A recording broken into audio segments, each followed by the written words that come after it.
on the one hand, I get it. I completely understand what you're saying about the most hurt people having the loudest voice. And I think there's some good, and I think that but I also think that there's some negative that comes from that, right?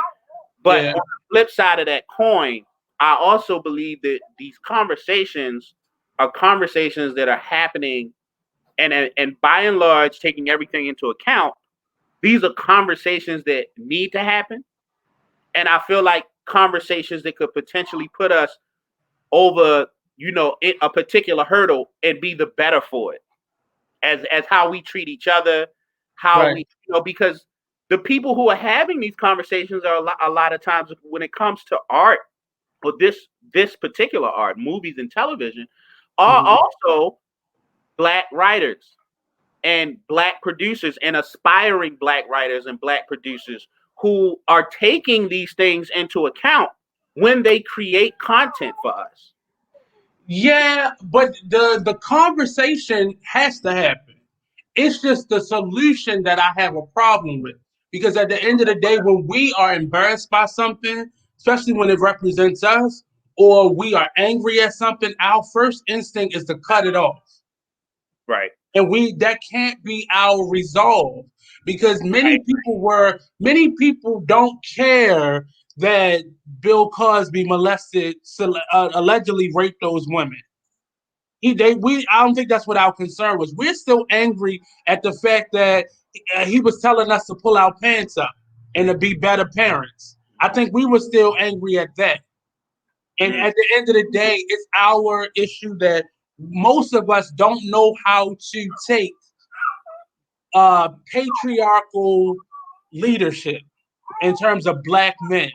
So that becomes a conversation that's totally left field, but it then begins to make us understand why we are cool with these things happening, but yet these things, cut it off, burn it, and it's our stuff.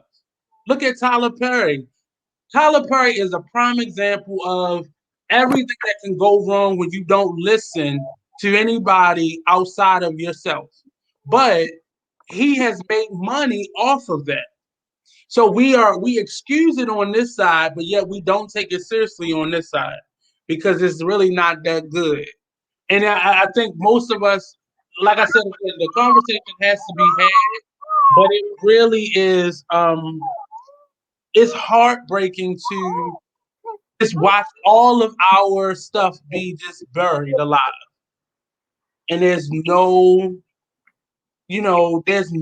kind of recourse for it. Or there's no conversation that we can have like, okay, let's keep the TV show. Let's keep him from ever being able to profit from this TV show again. I can take that more so than the other umpteen actors that he made household names, right, or all the cameos that he had, or just the imagery of having two grandparents, two sets of grandparents and siblings and all these cultural connect. Like, we were really upset at that show because it did not represent the household that we had. The same reason, and we talked about this before, the same reason we were upset with Obama. We don't know relationships like that. We don't know people who grow together like that for the most part, and majority's sake. So we don't like him, and he doesn't represent us. Like, he's not fully Black. There was a lot of backlash. There was a lot of backlash over the Cosby comments about how Black people should live their lives. I don't know if people. That's how we took it. He didn't start the conversation by saying this is how you should live your life. And many of those conversations were taken from him going to HBCUs and giving scholarships. That's when those conversations took place. It wasn't like on an interview or in a book or him being overheard. He was at an HBCU giving of his time, his money. Right. He's giving a speech. Yeah. We say that to our students all the time. Put your hands up. But it just because it came from somebody who we felt that was so out of reach. Out of touch. Yeah, well, depending on your perspective, because he Well, has children. I know He what has my personal children. perspective is, but I also, if I remember, like remembering that time period, I Hmm. felt to me that a lot of his comments were rejected by so many because they felt like he was really just out of touch. But what does out of touch mean? Does out of touch mean I he mean, doesn't live in in the plain hood anymore? English, that means that if you ain't been to the hood in umpteen years, you out of touch. Like we know what it means. Like Yeah, you, like but he whether was or not often he was in the hood though. He was in whether the hood having these conversations. I remember overhearing him say stuff like that because he came to Coppin. You mm, know, he came to Morgan. Like he was in the hood having these conversations. That's the part that I think people thought he was somewhere. He got caught saying this on tape or something. No, he was at the HBCU no, I having these never. I conversations. always remembered it as these were speeches that he was giving at Hmm. colleges. Like it But wasn't a like lot of people didn't. A at lot of people didn't know that. They just like commented. that.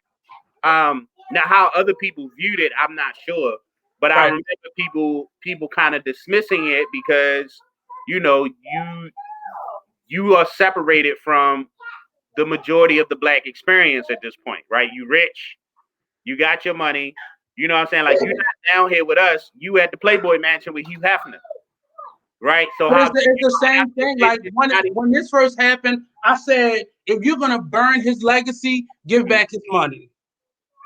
Pay him back all the it money that he wasn't first. HBCU students that burned his legacy. I think that there were just people in the community who took issue with that. And the But people I'm saying though, like if you burning somebody's legacy, give them back what they put into you. Give them back. Give it back to them. You know, if a marriage doesn't hold up, give me back my ring. I mean If you don't want technically to be we with gave me, you back, don't want anything that I gave to you. I mean technically though we gave back the Cosby show. We And you did. can't We find it anymore. destroyed it. We helped to destroy it. In my I don't opinion, think it's destroyed. I think the I Cosby don't show want. will reemerge at some point. I don't think they burned the originals or nothing like that. No, but they're not going to allow it to be played because most even look at Oprah's not going to put it on her network. mhm. BT is now owned by a white production company. There's really no place for it. TV One, she don't have the courage to put that on her station. And Mhm. what else do we have? I think as time goes on, I think I don't believe that the the Cosby tapes are just gonna sit in a vault until the end of time. I I think don't they are. I don't Unfortunately, I think uh, they are. but if they do, um, I think that that's indicative of what people really want, what the majority of black folks want. But I don't know. again, I Like, don't. can you separate the art? Can you really separate art? I can be honest. I can't listen to R. Kelly anymore. I do not. I cannot separate that art from what he did. I do not listen to R. Kelly anymore. Mhm. I have And I playlists get it. where R. Kelly is on the playlist, like not my personal playlist, but like you pick a playlist based on a genre or a type, and an R. Kelly song will come on, and I don't care if it's I Believe I Can Fly.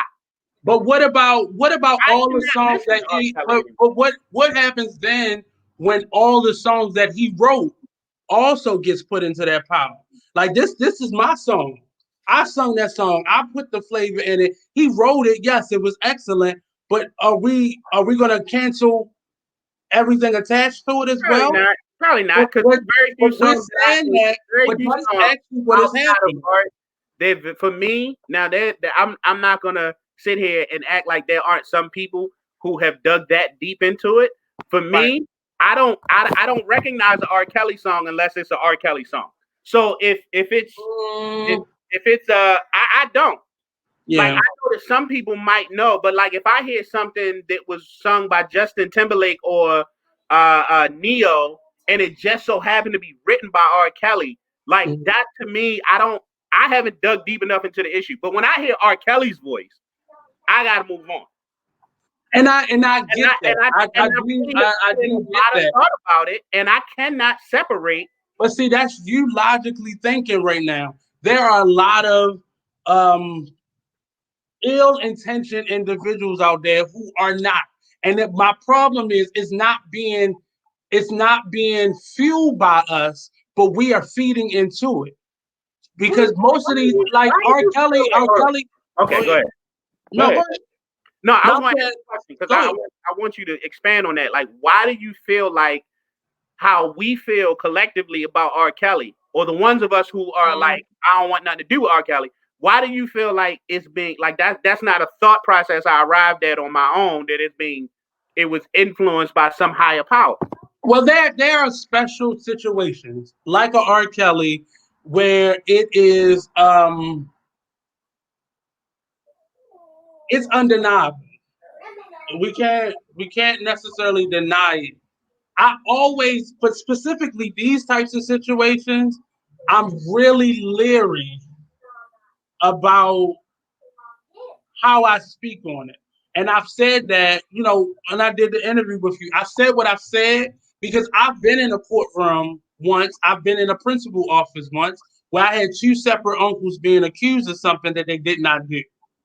And the damaging part of it is I think it did misdirect the course of their life, but it also could have put them into a situation where there's no comeback from it.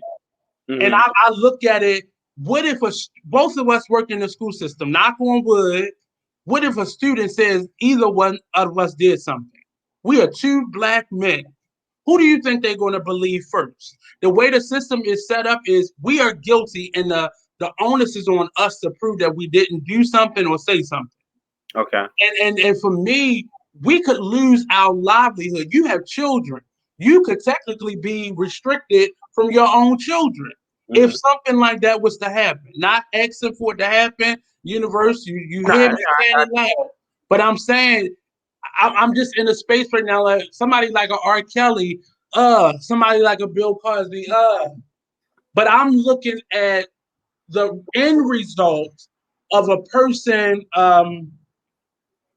all the other people attached to that person. And that's the problem because I just listened to an interview with Selena Johnson. Her first two albums were mainly R. Kelly. And she's told, but when she goes places back at that moment, she went to places and they didn't want her to play certain songs. And she said she noticed in terms of streaming, certain songs weren't getting played anymore. So it forced her to come back out and create more as she would already have. But in my mind, it's just when it comes to TV and film, it's a little bit different. And it's different because of how we are treated versus others are treated. We erase, and I'm not saying that they shouldn't do that, but we erase any mention of the person. Their stuff is still making money for that person's children and grandchildren and somebody's children and grandchildren to eat off of. And that is just legacy to me means the good, bad, and everything that comes along with it. I think the only person that I think really understands it in terms of, say, Bill Cosby is Felicia Rashad. She's not making anything off of the Cosby Show, probably pennies on a dollar at this point, but she's not even making that because it's been pulled from everywhere. Mm-hmm. So she has nothing to gain by saying this. And she really wouldn't have anything unless they strike a whole new deal, but it would really go to his estate, not to her. So I just think the idea of legacy, and we have to match that with how we're being treated in real life. And we're seeing how we're being treated in real life based on how they've been so easy to just, oh, this is off the air. And under the guise of under the guise of it being their sponsors having an issue with it. Well, I And mean, it be honestly, from a though, like sponsor. honestly, like I've only like this, as far as I know, this has only happened to Cosby. Am I missing? Um, Am I forgetting about somebody or missing? As far as like it happens to them, it happens to us. It doesn't happen to them because the only show that I can remember that because of the creators' transgressions or their personal issues Uh-huh. That's been like wiped off the air. And I do know that the Cosby Show is, as far as I know, is not in syndication anywhere right now. Well, it's not for this one particular issue, but there have been a legacy, especially in the TV world, of shows being canceled, hmm and they're in a in the upper viewership, black shows, and then their white counterparts being given extra seasons to boost their ratings. You know, we saw this with Living Single versus Friends. Living Single, many of the actors have come out in a report where there was no money put into their sponsorship. They were automatically put into an urban category. Even where they shot their film was primitive compared to this show that came out after this that never really reached the success level that that show reached in terms of people loving it. hmm It's crossover appeal, and it but I don't think it was all about I don't think all the issues were necessarily attached to say somebody being accused of rape or misconduct, but ultimately this happens across the board for various reasons for our stuff. But it does, and we don't normally fight, you know, for our work to be seen. Right hmm now, it's scary to me that all the platforms are pro-black, but I liken that to the same thing as now in all of these storefronts we seeing Black Lives Matter flyers being put as if it's a sticker to say, you know, please pass over the new Passover symbol. That's now. hmm And I just have an issue with us gambling with our content, our legacy, our culture in that way. I have an issue with us letting that happen. And yes, we don't own the production companies or the distribution companies, but we are the consumers.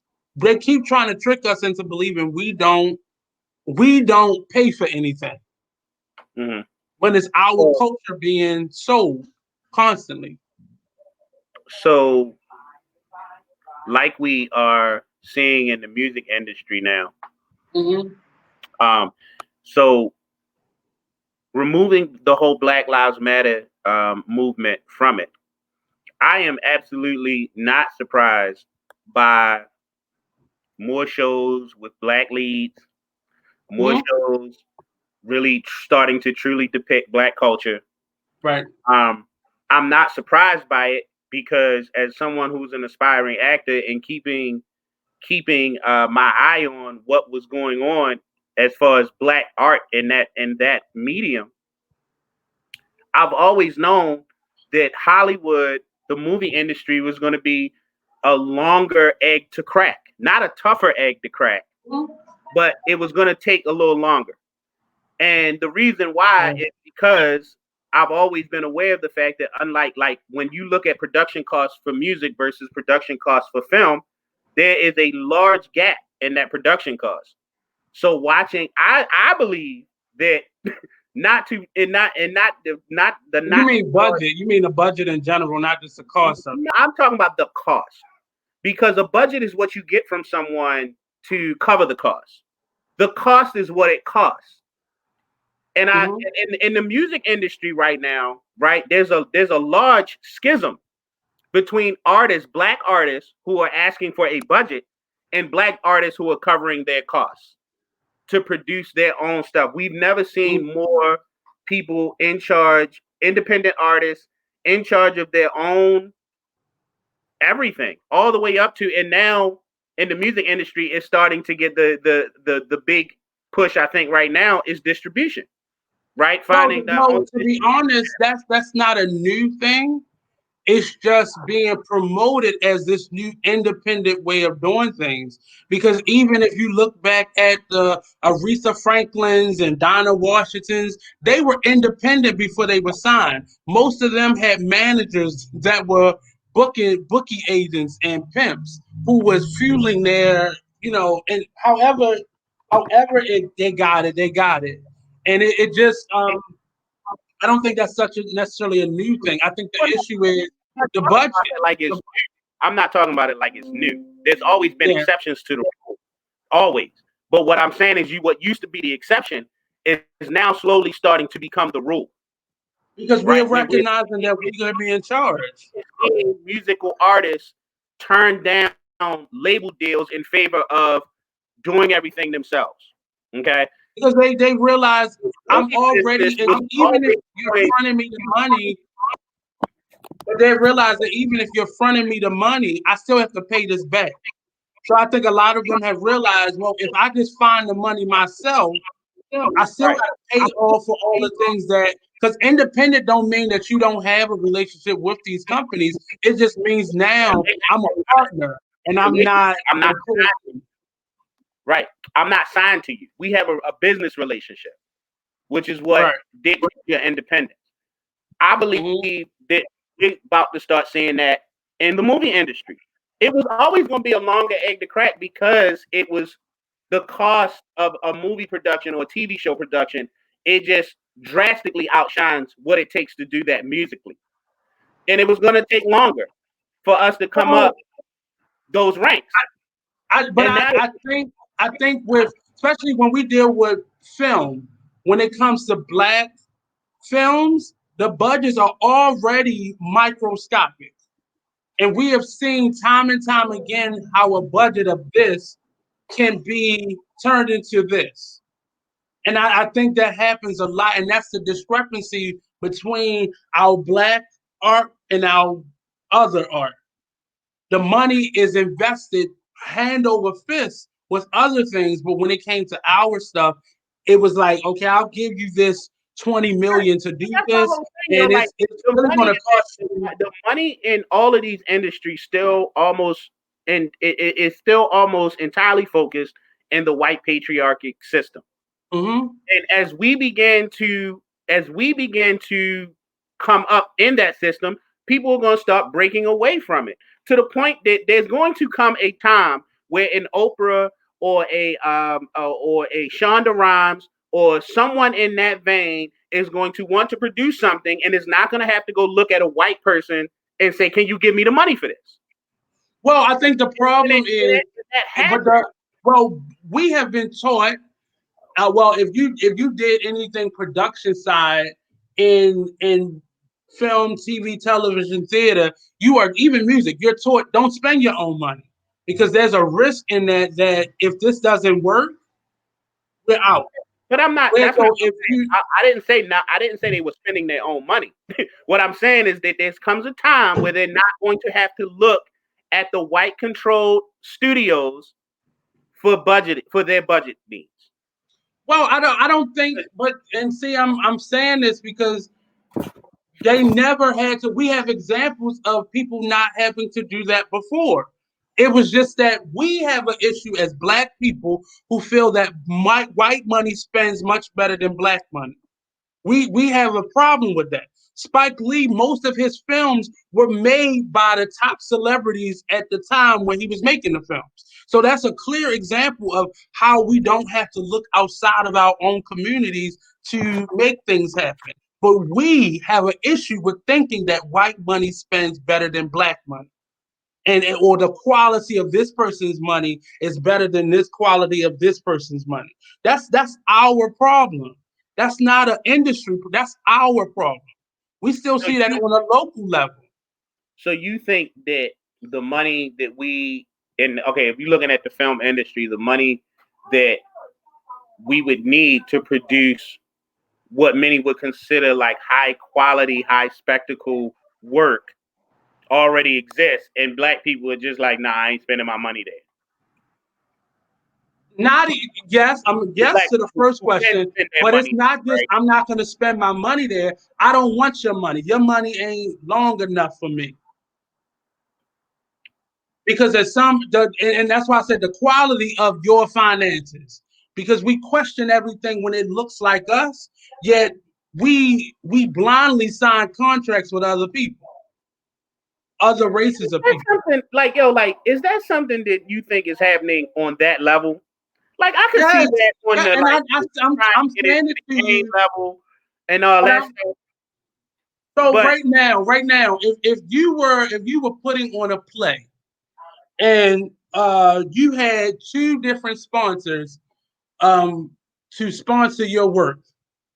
I'm gonna just throw out if Troy Burton said he's gonna produce it with his company versus um, what's another, the Maryland Art something Council. Be honest, you're gonna feel like the Maryland Art Council's money is gonna go a lot further That's than. fine. But again, look at the level. We're talking about local I'm, I'm, level. I'm doing it on a level where we can actually calculate the money. Right now, we neither of us are in $1 million understanding of having that type of money in our So, hand. We so, know what a all right. couple Well, thousand look like in our okay. hand. Let me put it to you this way. If Hmm. you were in that position right now today, who would you go with?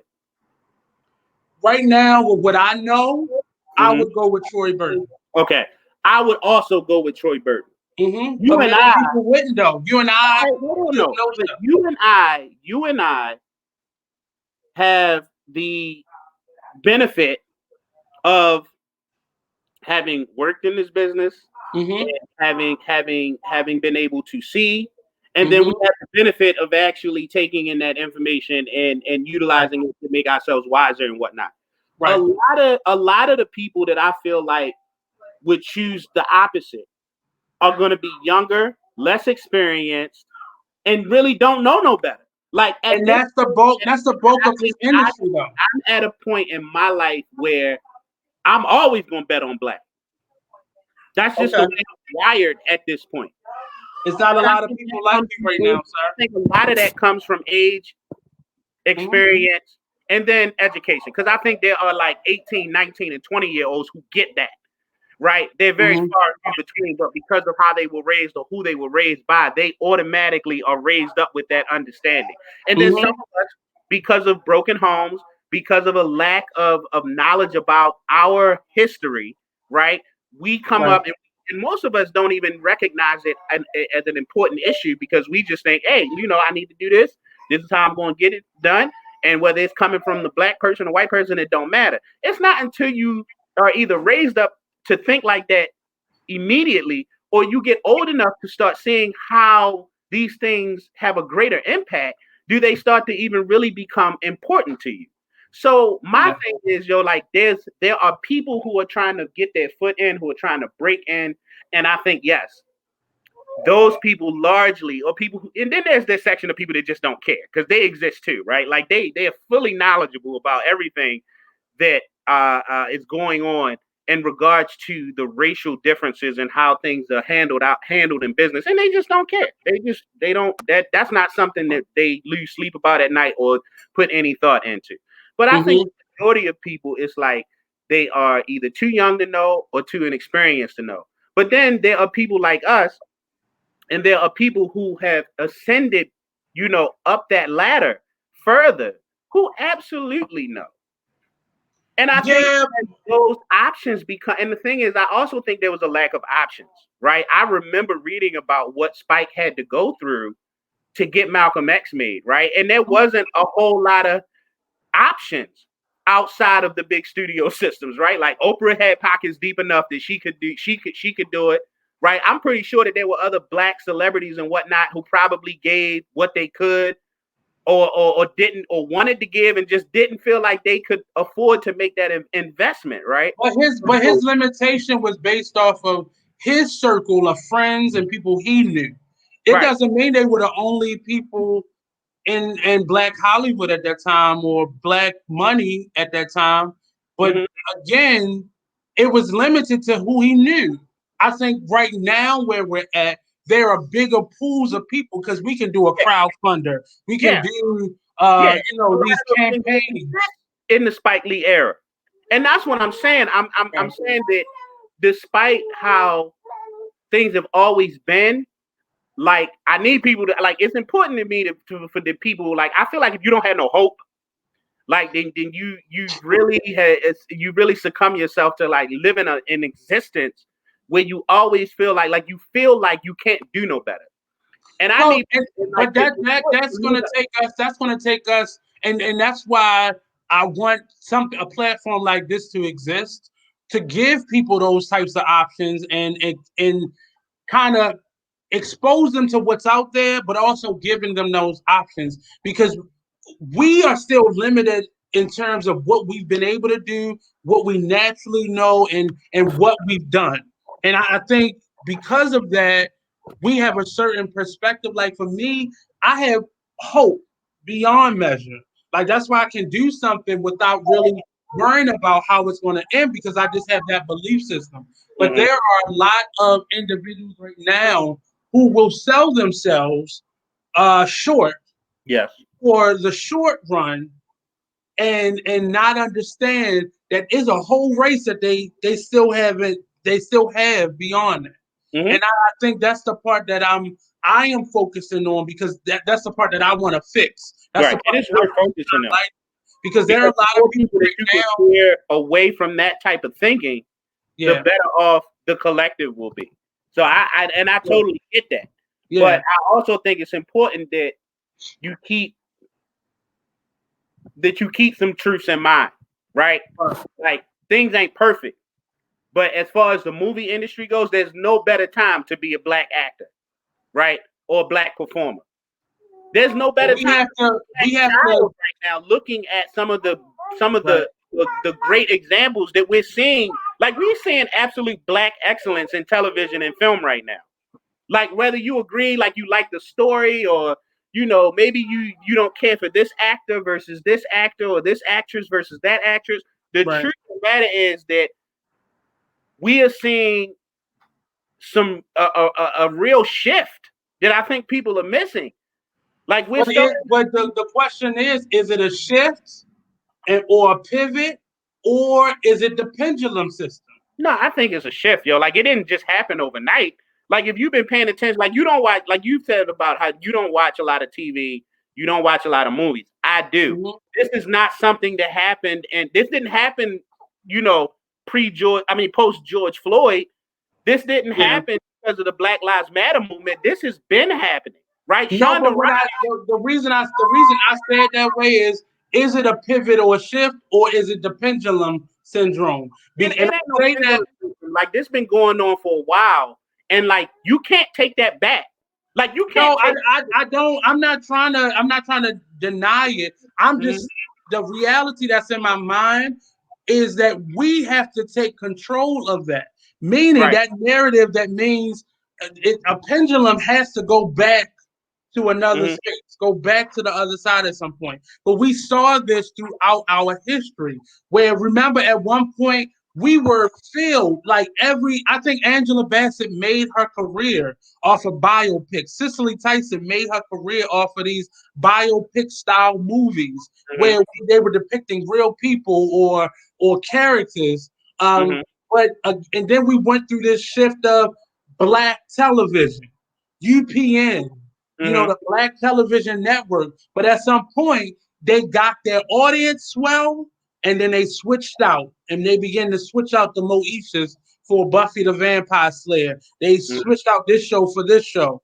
And then how the hell did this become a white network? This was all black TV shows at one time. Hmm. That's where I'm saying, like, I need for us to pay attention to that and not just keep just kicking out content and not realizing the structure of what is Hmm. not necessarily meant for us. And I say that because, like right now, Netflix, I know for sure Netflix is being influenced by this lawsuit that Monique is winning. And Okay. nobody's going to give her that credit. But Netflix was not this black prior to Monique running her mouth. So Hmm. for me, this is a publicity stunt that's working in our favor. But how do we keep that favor on our side Hmm. long term? We're doing the short races right now, worrying about if we just flood the system, but Hmm. it's just that easy to erase us. So I want us to begin to build our own structure. I'm proud of a Tyler Perry who said, you know what? I'm going to go and I'm going to create my own studio. And what happened? We've seen a versus battle there. We see a number of other TV shows being Hmm. shot there. So that then builds capital because now we don't have to go to a Fox or any of those other big networks or Right. studios in order to create our work. We now can go to him, and he's probably giving them, if he's probably doing it for free, just to be able to say that they were doing it there. And now the subsequent films, when you come back, you will have to pay for that. Right. Like, we have to find funding. Like that's how it has to happen. And that's why I feel like we are in the middle of a transition, because you have now, like, this is what Spike Lee didn't have when he was coming up, right? He didn't have a Tyler Perry where he could say, look, yo, I'm struggling with this budget, but I need to get this picture done. Can we use your set? You know what I mean? So you got your Tyler Perry's. You got, oh my God, I cannot think of this young lady's name. The one who wrote and produced Lovecraft Country.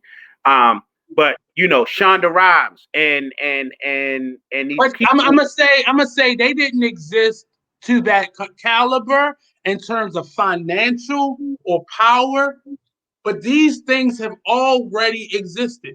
We're not just having playwrights, black playwrights or screenwriters or TV writers pop up. We're not having producer, because before there was a Tyler Perry, there was not Townsend. No, you're right. Robert Townsend. But before him, it was the second mother on Fresh Prince of Bel-Air.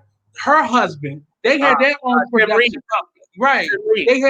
They had their own production company. So these things weren't lacking, but they were definitely a part of the system that was kind of underlined. So we see that it was unfortunate what happened. I think that when you're the only or the first, I think it can be very difficult. And I think that it can be difficult because I think that people will eventually get turned off. And I think this is just natural. Anybody, like, when you have a lack of options, I think that's an issue, right? And I think that like, for instance, I think BET became, and UPN became succumbed to a lack of options for Black viewers, right? It was like, if we wanted to watch something with us, we had to go to BET or we had to go to UPN, and the shows were kind of similar. I know that BET, were they really though? Huh? I mean, I understand what you're saying, but I don't agree with that, because it was the explosion of TV. That's where TGI Friday came from. That's where that it was, the in Living Color and Family Matters and was on one network, and I mean, these things had that time. But you were talking specifically about UPN. So the point that I was trying to make was like, what happened with the network, right? That space for us. And so like TGI Friday was on like Channel 2, I believe. It was like ABC, and then you had like Family. That started with UPN. It switched over because they got rid of all the Black shows.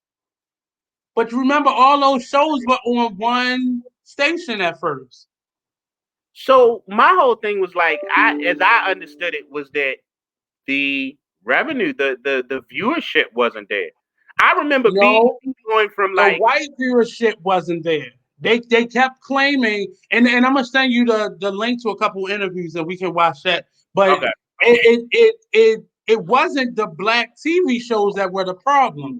They had a problem that, so say I only tune in for Family Matters, but you tune in to see Moesha. Right. They were looking for us to watch all of the shows. And then they began to insert these white shows that we were not watching. So the viewership went down. Our shows got the blame for that because it was built for us. But I'm not watching Buffy the Vampire. But isn't that a component though, when you really think about it? Like, but they tried to piggyback on our viewership, and it didn't work. 13% of the population.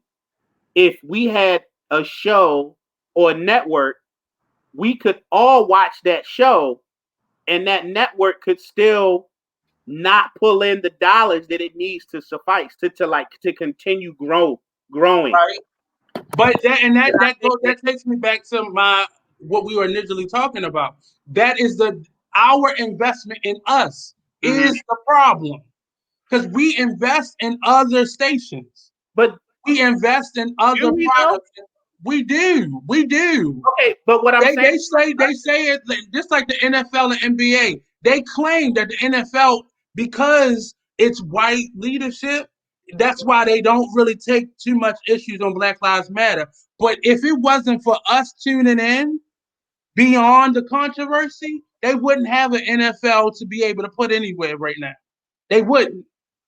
We continue to have that floating. So we invest in, and I'm not saying you should put your money or your time or your viewership in something that you don't enjoy watching, but I need for you to give us a chance. Like I stopped watching TV a long time ago because it was a schedule issue. It had nothing to do with content because I right? would watch it at some point, like in a blizzard or something. But for me, I didn't have the time to invest in a show every night of the week. We in rehearsal. I don't have time Right. to say on Thursday night. I got Thursday night rehearsal, so I can't. I I think can't I do went through that. like a 3-4 year period where I didn't watch any. I don't even think I had a TV.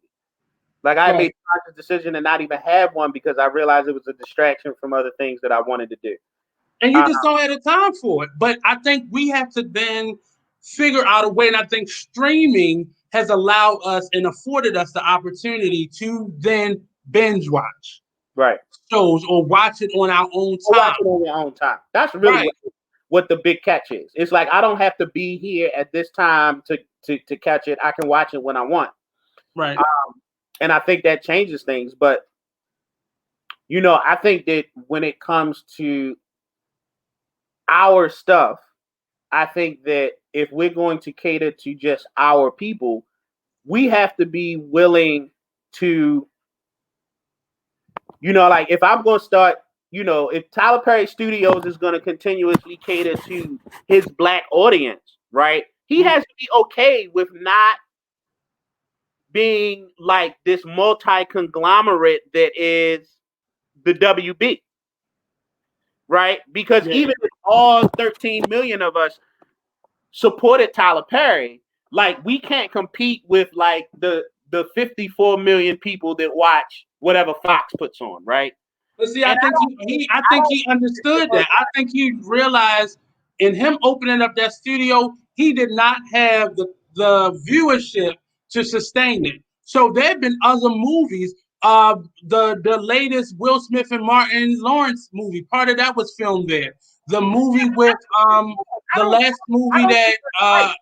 I Eddie don't think Murphy that's made right was done. because when you build a studio, right, Uh-huh. you don't just build a studio to produce solely your own stuff. Meaning, like I'm Right. Tyler Perry, I built Tyler Perry Studios, and the only thing that's going to happen is like that's not how that works. Like WB is a movie studio. Sony is a movie studio, and then they go out and they find the hottest directors and writers and producers, and they say, okay, let's do something, and I have the space for you to do it. Right. So that should have that's what you intend to do when you open up a Right. studio. Like Right. I don't even think he produces enough to make full use of a studio on for his own Right. individual work. So he would but that's where I feel like there were certain components missing in eras past for us to comprehensively, right, start to Mhm. establish a footing in this industry. I think And that now happened. Tyler Perry, I think, is the first. And like I think that there are conditions now amongst black people, amongst But just but but look at the difference though. Tyler Perry may be the first, but who put him there? In we the did. past, but yes, but in the past, we had to build spaces that were just for us Hmm. for the sole purpose we weren't allowed in other. We didn't have the creative license or the creative freedom to go anywhere else. We couldn't go anywhere else because we were limited as to what they thought we were capable of and what the public wanted to see from us and what they actually wanted to see from us. So the difference has become now we are accepted, quote unquote, accepted in other spaces, but the issue is not any different. We And I still don't don't even have think the I power don't think structure. and like like I wouldn't put acceptance into air quotes because we've been telling them for years that we were more than what they were depicting on television.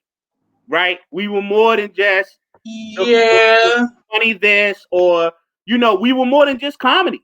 And the minute that Yeah, but what do we do soon as we get power? We play into what the public wants versus creating those other facets. Now we're at a place where everybody has a perspective. 10 years ago, there would not have been a place for Lovecraft Country, P Valley, even going back to Kerry Washington and that TV show. It Mhm. wouldn't How to Get Away. It wouldn't have been a space for this representation. And not to say that the representation wasn't already there. The ideas was these aren't all new infancy ideas. We always saw each other or ourselves culturally as this rainbow of Right. possibility. It was But just getting it. It was just getting it out there. it was getting us to realize we had the power. It could have always happened. There was always some Jewish person or some I such and don't such know if that we gave always an had the open power. I window. feel like the power that we have now has been bought and paid for on the backs of those who came and sacrificed. And each one of these sacrifices put us closer and closer and closer to what we're seeing today. I don't think that there was just some shift where it was like, oh, okay, let's just start letting them in now. I think people fought and bled for that. Yeah, I definitely agree with that. I agree with that. But as you pointed out before, the idea of an independent artistry, I don't need you. When we showed them we didn't need them, then they begin to buy into our artwork, our perspectives. But then, and many people will tell you the problem then becomes we'll get the stuff greenlit, but will it really be sustainable? Will it really be at a space where I really have creative control? Because at some point, their buy-in turns into, I'm gonna water you down. I'm gonna pay you less. And that is now still our struggle. We're accepted, quote unquote, we're accepted, but only with the restriction of I still have creative control. So we have a Dave Chappelle who walks away from a very successful TV show because they want him to do things that he doesn't want to do, and they're willing to pay him to the ceiling, but Dave is not willing to compromise who he is, his integrity for it. Whereas though we have other people who are willing to accept those restrictions just so their stuff get paid. So let me ask And you I this: don't think Who all would of you say it is money. today? Who would you say today is accepting those restrictions? Let me see. Because I think that what Dave Chappelle did set a standard for black artists moving forward. But I don't think that was his intention. He just walked away from something No, he didn't want to do. he did what he needed to do, what was right for him. Right. Right? But what we do always has rippling effects, especially when you black. Uh-huh. When you like that whole I'm not a role model art. No, yes, you are.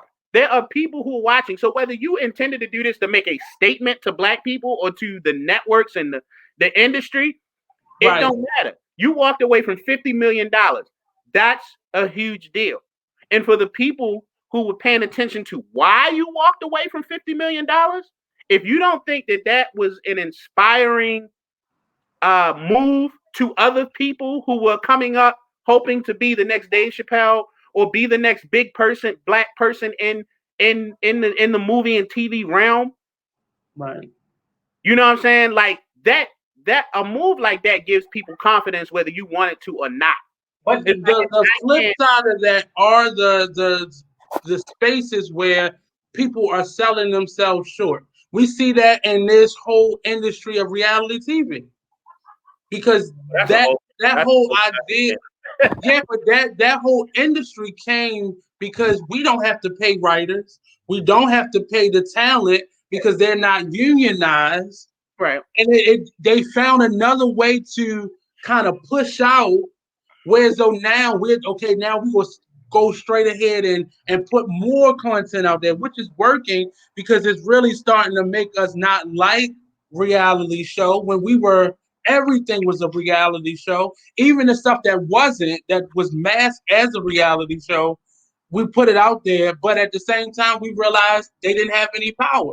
They didn't have any power. They didn't have any, Tyler Perry in the beginning, the industry's problem with Tyler Perry was he he was somewhat of a reality show because he wasn't paying actors scale. Well, he was paying them scale, but he wasn't paying them union wages. He wasn't. He reason he wasn't winning awards is because he couldn't submit his work like the other companies was because he didn't have a lot of the union rules put into place in his company. Mm-hmm. So I don't want to be the negative ear, but I want us to realize the authority we have over our storytelling. And we don't have to go out, and it may not be yet where we want it to be in terms of what it looks like, the spectacle of it, but our word of mouth wins all day long if we're on the same page. Look how much money we made for Black Panther. Mm-hmm. Just sheer social media. Those people didn't pay any money on social media. That was all of us. Mm-hmm. And if we gave most of our work that chance, we would not need any other funding anywhere else. We wouldn't. We wouldn't need it. But I think we put ourselves into that mindset that I gotta cross over so my work can be seen, my work can be respected.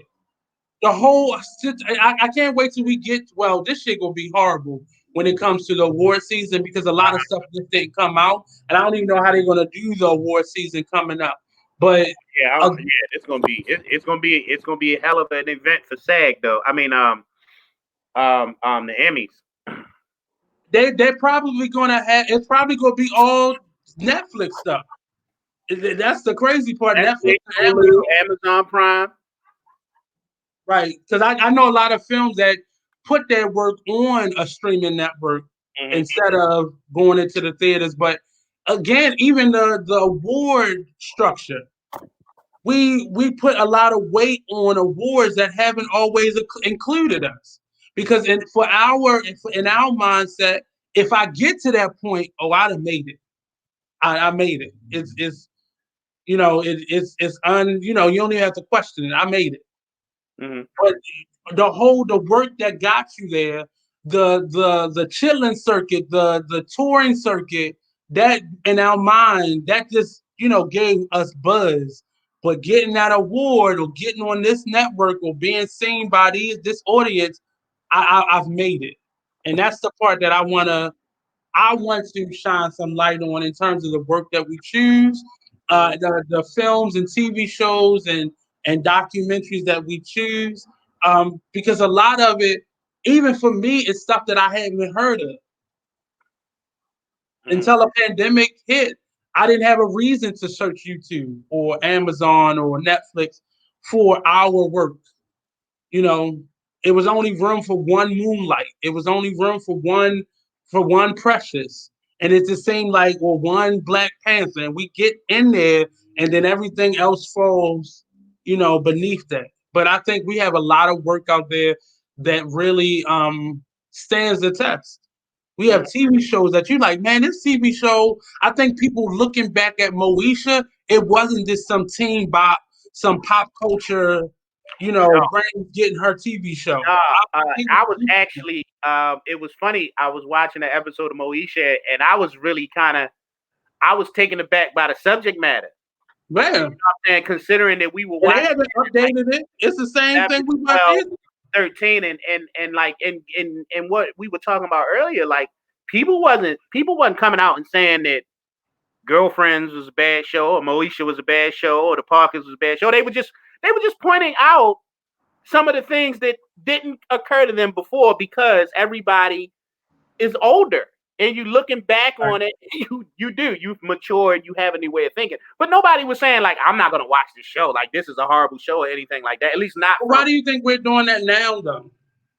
um just the opportunity. Like I don't even think it would have been that big of a thing if they had released Moesha on Netflix and all of the black shows, and we hadn't been if we hadn't if COVID didn't happen. Like we all get to sit, right? And it's not like, regular. It would have been like, it would have been the buzz out. Like, oh, yo, they put Moesha on Netflix. They put the Parkers on Netflix. They put Girlfriends on Netflix. It's like, oh, okay, but how much time do we really have to sit and watch? Like, you come home, you get your kids settled, you do all that, you sit down at the end of the night, you watch 1 or 2 episodes. But then when you ain't doing nothing, right? Like COVID, you either working from home, so you got it playing in the background, or Right. you know what I'm saying? Like when once work is over, because you've been home all day, there's not a whole lot to prepare and all that and get people wind down. And so you sit down and you can sit and watch. Like my boys started watching Sister Sister. And I was looking at some of the things that they, even Sister Sister and some of the stuff that they were covering, this is a kid's show. And it was actually like, I was like, damn, like, cause now looking at it as an adult and I'm watching my boys, right? My boys are watching it. And they like the jokes, they like the characters, but I don't think that they are really taking in the messages and themes that are happening in the show, right? And But we weren't either. we weren't either. And I think that's the thing. And so we have this time to really sit down and really rewatch these things from our childhood. And now we're catching things that as children, right, like it was just all fun and games for us. But now I liken that to I liken that experience to when I watched Roots at the very beginning. I watched Roots at the very beginning of the pandemic. So I was angry the going new to one or the original or the original one. I don't think my mind is ready for the new one yet. But I guess we go ahead to watch that on here at some point. But it did some of the stuff that was talked about, even with the color purple. Certain things that were talked about went over my head when I first saw this at like 12 and 13. right. But That now watching it, it has poignancy to it. But I think a lot of people, our standards for conversation has changed. mm-hmm. So as adults, what even some of us who understood some of those concepts at our younger age, we're watching it now with children or having gone and actually experienced life or on the other side of some of those topics. And now we're at a space where that's inappropriate. That's problematic. That's and not understanding that children need to listen and hear these things. But Well, like I said, I never like in my timeline, and I can only speak for the commentary and things that were happening on my timeline. And like I said, while the conversation was there and it was robust, I never got the feeling that anybody was arguing for like don't watch this, right? Don't let your kids watch this. I just think it was an interesting conversation, like so many conversations that come and go on social media, right? Like they don't a lot of the stuff that happens on social media is flash in the pan, and then we move on to the next thing. So I never really took it as if it was some type of like damning criticism of these shows. At least that's not what I read into it from what I was engaged in and from what I was reading and watching. But I think the problem was the conversation was down-putting the show. It wasn't really about the conversation on the topics. And that's one of the reasons for us. I want us to have a better and a more critical eye when we're talking about stuff and not just putting it down, like this surface level putting it down. Because that's what I read into the comments. It wasn't, and those type of comments keep us from those types of comments keep us from having stuff renewed because the people, the powers that be, are having research on what is good, what do people like it, and those types of comments keep us from having stuff renewed. So when I say more critical, I want us to have a space where we're able to have critical conversations about subject matter on our TV shows and not just bashing it. Mm-hmm. And that's that's why most of our stuff don't get renewed for a second season or out of the blue, out of the blue things get taken off air. That then becomes what my And I problem is. respect on I that want us because to. despite all of its controversy, like what of our shows is not getting picked up, is not getting renewed now? I know that these things have happened in the past, but in this day and age, right, when we are Mhm. starting to see more empowerment and more black artists and creators being in control of their content, like what's not being, you know, Watchmen won all of the awards, but if you know, like the only reason it wasn't renewed for a second season is because it was always planned as a one-off, a limited series. Lovecraft Right. Country absolutely deserves a season 2, but are they going to get it? I don't know. Lovecraft Country is based on a book. You know what I Yeah, mean? Like everybody was saying. I'm speaking about when we are on social media, and I'm not telling people how to.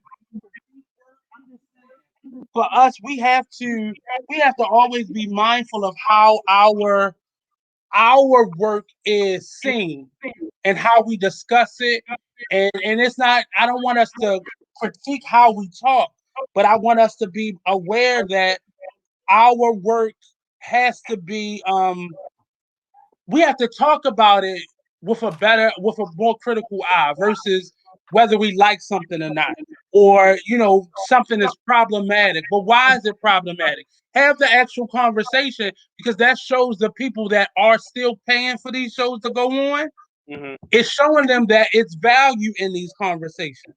And I don't want just the salacious stuff to keep getting passed, and the stuff that has roots like a Lovecraft Country, or I don't want that stuff to keep on being pushed to the side because it's not as salacious as a P Valley. That I just don't want it to be taken. Not I don't want it to not be taken seriously, and it's more so in our critique of it. I want us to, rally, and it's not always going to be good stuff that we talk about, but it definitely will have to be. Um, we have to be mindful of how we critique our own work. I think that goes into what I'm saying right now. We have to really be more critical and be more aware of how we critique our own work from this point moving forward, because it does determine whether or not we get a second season. Even if it's something that's black person, they still looking at Yeah, the and I value in it. like the conversations, the debates, and all of that stuff that goes on. Y'all, like I don't. In the event of when it comes to these shows that are still under like the white patriarchal concern, I don't think any of that it really means anything when you comparing it to the viewership. Like you renew a show, you bring a show back because of its popularity and the likelihood that people are going to watch it. So you can say all the negative things that you want about Moesha. It doesn't change the fact that it was in what the top 10 Netflix TV shows for like 3 weeks. You Yeah, know what I and mean? I In there that longer. I agree with. Netflix is right. So I get it. I think that when you are, I just don't think that's something that everybody needs to burden themselves with, right? I think like me and you, for the purpose I of think this we show, do though, I'm sorry, but I disagree. We have to do that. We have to do that. And I one of the so initially this idea was supposed to be um me gathering a couple of cultural minded individuals to go mhm. out and critique work, Now I like think plays our and art thing, shows and stuff like that. But the reason I wanted to do that was because I noticed how when critics come and see our work, we are normally nitpicked for reasons that have nothing to do with the actual production itself. It's yeah, but that's all outside thought. and I get that, but yo, like, how often? Like, let me ask you something, yo, like, Hmm. and this is a real question that I struggle with. Like, how much racism am I going to allow to dictate how I move? Because when I read, Harder though. so I give you a perfect example that happened today, and I'm really upset to the point that I might even write a letter to the Baltimore Sun about this. But there was an Hmm. article, an opinion piece in the bottom in the Baltimore Sun Right. about just somebody's commentary about some of the changes that they're making to some of the artwork at the Walters, right? And they sold like 3 very popular pieces that were like, classical, fit into that classical, but essentially white pieces. And they made a commitment to start to buy and showcase more work from people of color, from African Americans, from women. And this commentary basically conflates a lack of excellence with the decision to buy more black art and a And black that is my and for a museum that lives in a black that sits in a black city. So when I read George, that, I'm gonna tell initially, you, I need you to at some point go to that place. Realize how much black art that place already owns. I mhm, mean black artwork it already owns. And you right. never see it. So okay, I had to check that out. But Mm-hmm. initially my first thought was I got angry. But then I Yeah. be like, like that's what racist white people think, and like, why should I let that? Like, the decision, by the way, has already been made, right? Like, this is somebody, and like I said, I was thinking about writing a letter to the Baltimore Sun because I'm like, how do y'all vet who y'all allow to just come on here and just willy nilly throw out their opinions, right? Because this is just, Those are the editors. and Those are the editors that have been there for years. And right, that's one of the things that I want. One of the reasons why a platform like this is so important to me is because we always hear that perspective. We right. always hear, Like, but you like, don't hear but you you know don't what? hear from And I Walter's guess Art in my Gallery discussing how much black art they already own and how valuable the experience has been over the last couple years since they've gotten black administrators to come in there and start and they realize how many black people right, actually turn out to the events right. when they include us. So And my that whole thing, conversation is never was made. like, and he had a sentence in there that was saying, other than those events, you don't Right. see a lot of black people at the museum. And I was like, what? When you there? When you're Like, there. the handful of times that you go to the African American Museum, which as an older white man, I would probably, I would guess is probably in the middle of the day of a weekday, right? Like, when Right. do we go out for museums? We go out for dates and when the fellas get together, when the ladies get together, and we go look at art. It's like after 5 or 6 p.m., right? It ain't 2 o'clock in the afternoon. But do you realize Walters has a now after hours? Well, they had one prior to this, Mm-hmm. after hours art Event, event right? that they would start. They started Yep. doing because they had a black intern that came there and started it. Mm-hmm. So now they realize. I remember going there last year. Something it was actually the beginning of this year, and Mamuna Youssef came and did a show there Mm-hmm. as a benefit for an organization. And I was speaking to one of the curators that came there, and she said, "I've never seen this many black people assemble here. What is going on?" She didn't know what was going on there, and I Mm-hmm. and I said, "Well, it's a fundraiser for." Art organization. I think the Greenmount West Rec Center. Yeah. They were having a benefit there, and Mamuna Youssef. Well, I said, well, they probably really came out for Mamuna Youssef more so than for the nonprofit, but Right. that's why she chose Mamuna Youssef to come Right. And and do the that's entertainment. what happens when we start doing stuff ourselves. Right, Right. exactly. So as So we step, that's so my my question becomes, as we do that, like, how much time and attention do I really want to give to old white motherfuckers who just want to go back to making America great again? How much right, influence and power do they really, really have when, look, the board of directors, they have added more African Americans to the board of directors, the people that work there, the people who are making the decisions. That shit is done, son. but again, Why they've does his added more commentary matter? people. They've added more people of color to all the museum and cultural art places across the city because there wasn't much representation there. But who has the final say? So you got to keep bringing up the topic. You got to keep talking about it. You got to write that letter because they got to know that you're listening. Because right now, when they get away with writing articles like that or doing interviews like that, they're assuming that we're not reading them because Mm-hmm. that has nothing to do with us.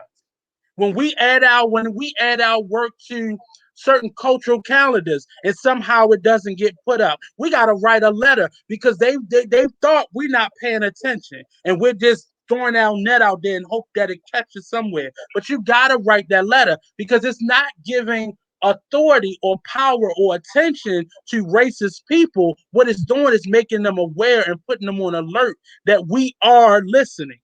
And that's why these people have all added a couple black people to their board or added a person of color to their decision making. But it's not who has the ultimate say still. Is Mhm. that director still a white man or a white woman or a person of another culture? But who actually has the final yay or nay? That's what that article should have showed you. Yeah, the decision had already been made to sell that artwork, but who has the final say in it? You know, what went into the idea of them selling this work? And with the guise of we're gonna replace that work with black work. Well, you already had the black work. So you didn't have to sell that work in order to obtain new work because you already have black work at your disposal. Mhm. But again, we live in a city like Baltimore where, when someone's looking for a qualified artist, they go to Micah. They don't go to Coppin or Morgan. They go to Micah. So we got to continue the conversation and we got to let people know that we're listening, that we are hearing them, that we are here. And I think a lot of times our voices is overshadowed by our lack of participation in the total conversation and not just, we're focused on our work. Yes, we need the individuals to focus on building us, but we also need eyes and ears to the street and realizing what the conversation is, because we don't know if we're heading towards another brick wall or we about to get smacked with that pendulum again. So I you bringing that up, you gotta write the letter. Mhm. Even if you're the only person that writes the letter, write an open letter to the Baltimore Sun. Follow that up with an actual letter because they have to understand that we are a part of their subscription base too. So we're not gonna keep letting them write articles that debase our culture because that's what they're trying to do. Why would you replace, the Last Supper with something by such and such and such and such? Why is this character more important than that character? They don't look at our work as the standard. Their work has always been their standard. It's always been. And at some point we begin to look at a Shakespeare over August Wilson. Mhm. We started doing that. So I'll learn August Wilson, but I gotta learn Shakespeare. And that makes no sense when there's nobody in Shakespeare that was really representational of you. Right. But again, we have to set our standard. Forget what their standard is. We have to begin to fight for our standard. So we're not just doing whatever is popular or whatever is culturally So when relevant. so here's my thing. Every time, so writing that letter to the Baltimore Sun is one thing, Hmm. but then there's a part of me that's like giving that type of thought and rhetoric um my attention. My question is like, does it really matter when we are infiltrating the spaces, creating our own spaces, and I already know that that's where I'm throwing my support at. Do I Right, need like my thing is this? The only reason that I would write that letter, write an open letter, write a response to that opinion piece is because like I'm not writing that for black folk. I'm writing that because I want white folk to respect our art or see our art as the standard or start to consider our art as the standard. But I don't know if that's really what I want or that I even care.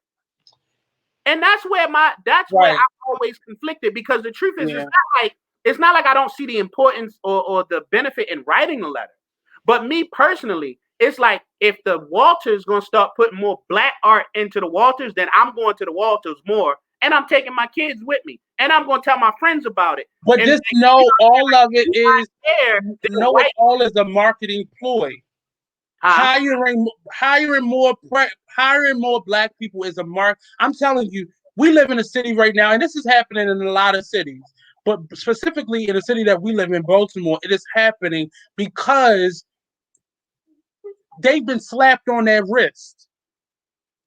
They've been slapped on their wrist a lot in the last couple years, and they've been hit from every angle by us with letters, with us petitioning, with us not showing up, with us showing up, and they don't really know what to do. So their first thing right now, we're not infiltrating, they're making room for us. They're making room at the table for us. But ask yourself, who still has the final say? I don't care how many black people are in the Congress. If we are not the majority and the decision maker, they're just making room for us. We are a line item for them. It's not about, so you writing the letter will help us to put them on notice. Because now that editor, that writer of that article, like, damn, somebody of color reading this. So it may not necessarily change who they are, but it's going to change their perspective and their pivot in that story. So now next time they go omit anything about why that other work isn't as important as what they're selling. And it slowly changes things. And sometimes you need it from every angle. That's why the whole argument about the people on the front line or the people that's really don't know, it's the person that took time out of their schedule to go to that interest meeting that you didn't want to go to because you don't know the rules and parameters of you actually making change. And you out there trying to make change, and you don't even know the rules that you're breaking or why they're not listening to you. But that person who took time out of their schedule to go to that interest meeting that gave us what they're actually trying to do, we have to have representation at every point of entry. Every point of entry. And the fact that you're reading, I saw the article on it, but I didn't even read that part where they were speaking about our work or speaking about our work. But and I mean, he didn't, because you know how racism is. It never is direct. Blatant, yeah. That was that a Walter should not lower their bar of excellence, right? So what you're really saying is by bringing in more art created by black people, the Walters is lowering their bar of excellence.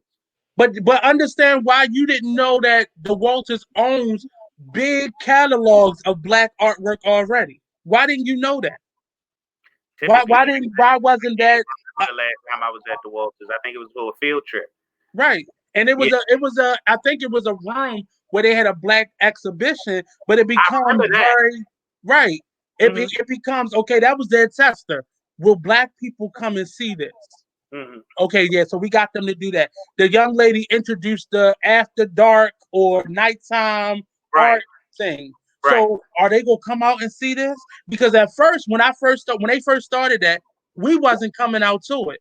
It was their subscribers that was coming. And then something happened where I would tell somebody and that person would tell somebody. So more of us started coming and less of them started coming.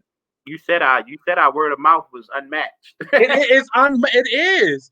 So that's why we can do stuff and just tell our friend and get all our friends to know, and then they tell somebody, and then the whole party is popping. But we're trying to put ads up. We're not paying attention to no ad on Facebook. We didn't at first, but now we're starting to look at it because it's starting to have things that represent who we are. Opposed to it's crazy that as a person who goes to museums, you didn't know that they had black collections already. They never put them up. They just in there, but they have other work that's in there as well. I'm quite sure from other cultures that they don't put in there.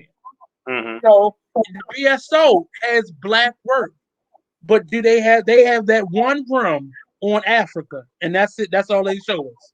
And every now and again they update that and change it, but it's always gonna be that one room. The Asian has a wing now. They've opened up a whole new wing to be able to show Asian art and such.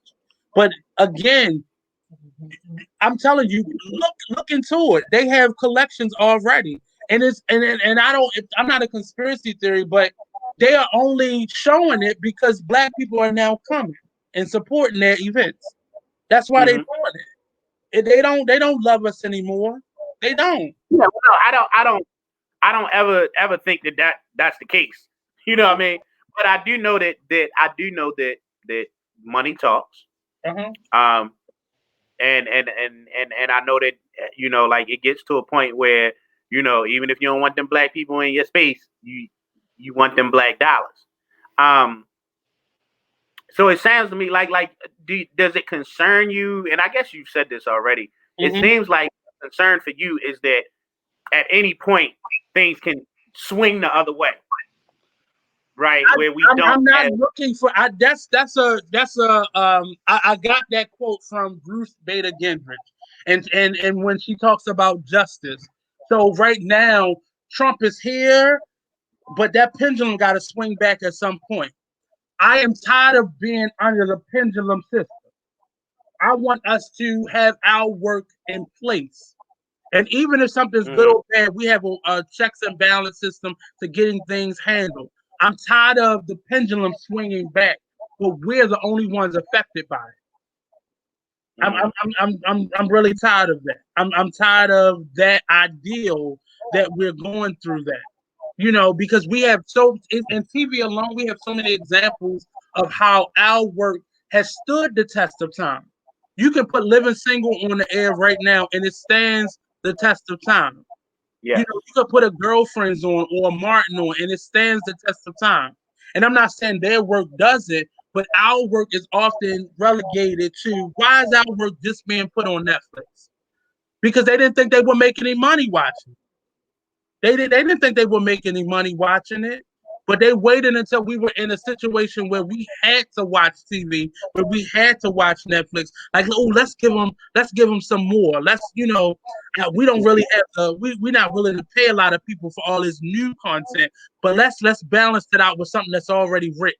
So it's just a bunch of binge watching. Let's just put that out there because they think we're stupid. And what do? I'm quite sure there because they start putting all this stuff on uh, uh, the streaming networks. Their prices have gone up. You know, look at their stock; it's going up. It's going up because they're adding all of this black content. So now we now are on Monique's side because we understood what was happening, but we don't have to. We can drown her out by adding all this black content. So that's our apology. Mhm. When you go around the city now, look how many non-black businesses have a Black Lives Matter flyer or flag in their window. Mhm. And that happened because there was going to be unrest again in the city with this Breonna Taylor and the other gentleman. It was going to George happen. Floyd. They didn't want their building burned or broken into. So if I put a flag here, it becomes a new idea of what Passover is. So I'm gonna put this blood on my window, and hopefully they just pass me by. So that's what but it's the reality. These people wasn't checking for us. They wasn't. I mean, they wasn't. I think the George Floyd video, I think it turned a corner for a lot of It people. scared them. Um, and I think there's some credit to what you're saying, but I also like to believe that some people saw that video and was just like, oh, like this is real, this is serious. Well, it was real when it happened to the other people, though. What what more did they Like, need to see? look, I know it was real. Um, but as real as all that stuff was for me, right now, I've been very, very aware of the police brutality issue and what's been happening to unarmed black men and women Right. and children for years now. It didn't change the fact that there was something very, very different about watching a 9-minute video of a man slowly having the life. Like these videos, most of these videos are seconds, right? Like 10 seconds, Mm-hmm. 12 seconds. The Tamir Rice video is 12 seconds long, Philando right? Castile, all of them. All Mm-hmm. of those. things, like, but then, but like Philando Castile is a good example. Like that was a little longer, right? Like the time between the shooting may have been short, but she kept recording, right? We got to see the real life The aftermath before and after. We saw the of what before and after. And so then when you bring it, and then it culminates with George Floyd, 9 minutes of him, I can't breathe, begging for his life, calling for his mother, and 9 minutes also of this officer who's just looking in the camera like, I don't even think that it went through his head, and I think that's what a lot of people saw. I don't think that it ever went through his head that you're killing someone right now, that this is about to cause this man's life to be ended. Like this is wrong. Like just generally the fact that you still are applying pressure to this man's neck is not is even wrong. It's like this, like it never. And I think that's what a lot of people saw. I saw his hand in his pocket. That's what I saw, his Right. hand in his pocket. Just Disregard of kind of how casually looking at the camera as if everything was hunky dory. It's a man on the ground losing his life. And then for us black people, it's like, yo, we've been telling you. But like now you got 9 minutes of it, right? There's no question as to whether the officer had to act and whether he feared for his life. That man was on the ground in handcuffs, right? Like there was no instance in here that he might have had a weapon. Y'all had already checked him for weapons, right? Like all of these questions that normally pop up that black people know is bullshit, but still have to be addressed. None of those questions came up in George Floyd. There's no weapon involved. There was no resisting arrest. Even if he was resisting before you put the handcuffs on him, now you have him subdued. So what's this extra 8.5 minutes about? But again, even in that footage, we didn't see that he had already been put in the car and they took him back out of the car. There's footage of him already being put in the car, and they took him because they put him in a car on the sidewalk side. They took him out of the car on the street side.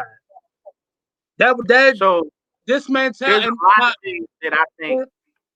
I think a lot of this of seeing that.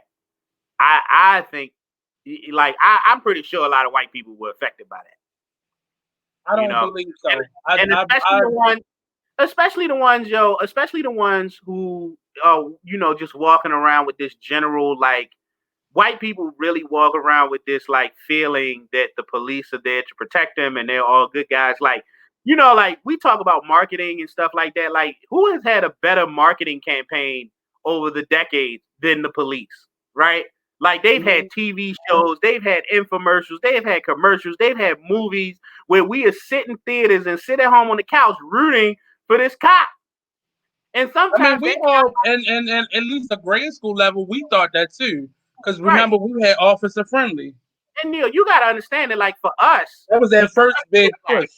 Because we're black, and because of the relationship between black people and police, we get snapped out of that fairy tale like that real quick. What, 6, 7, 8, middle school?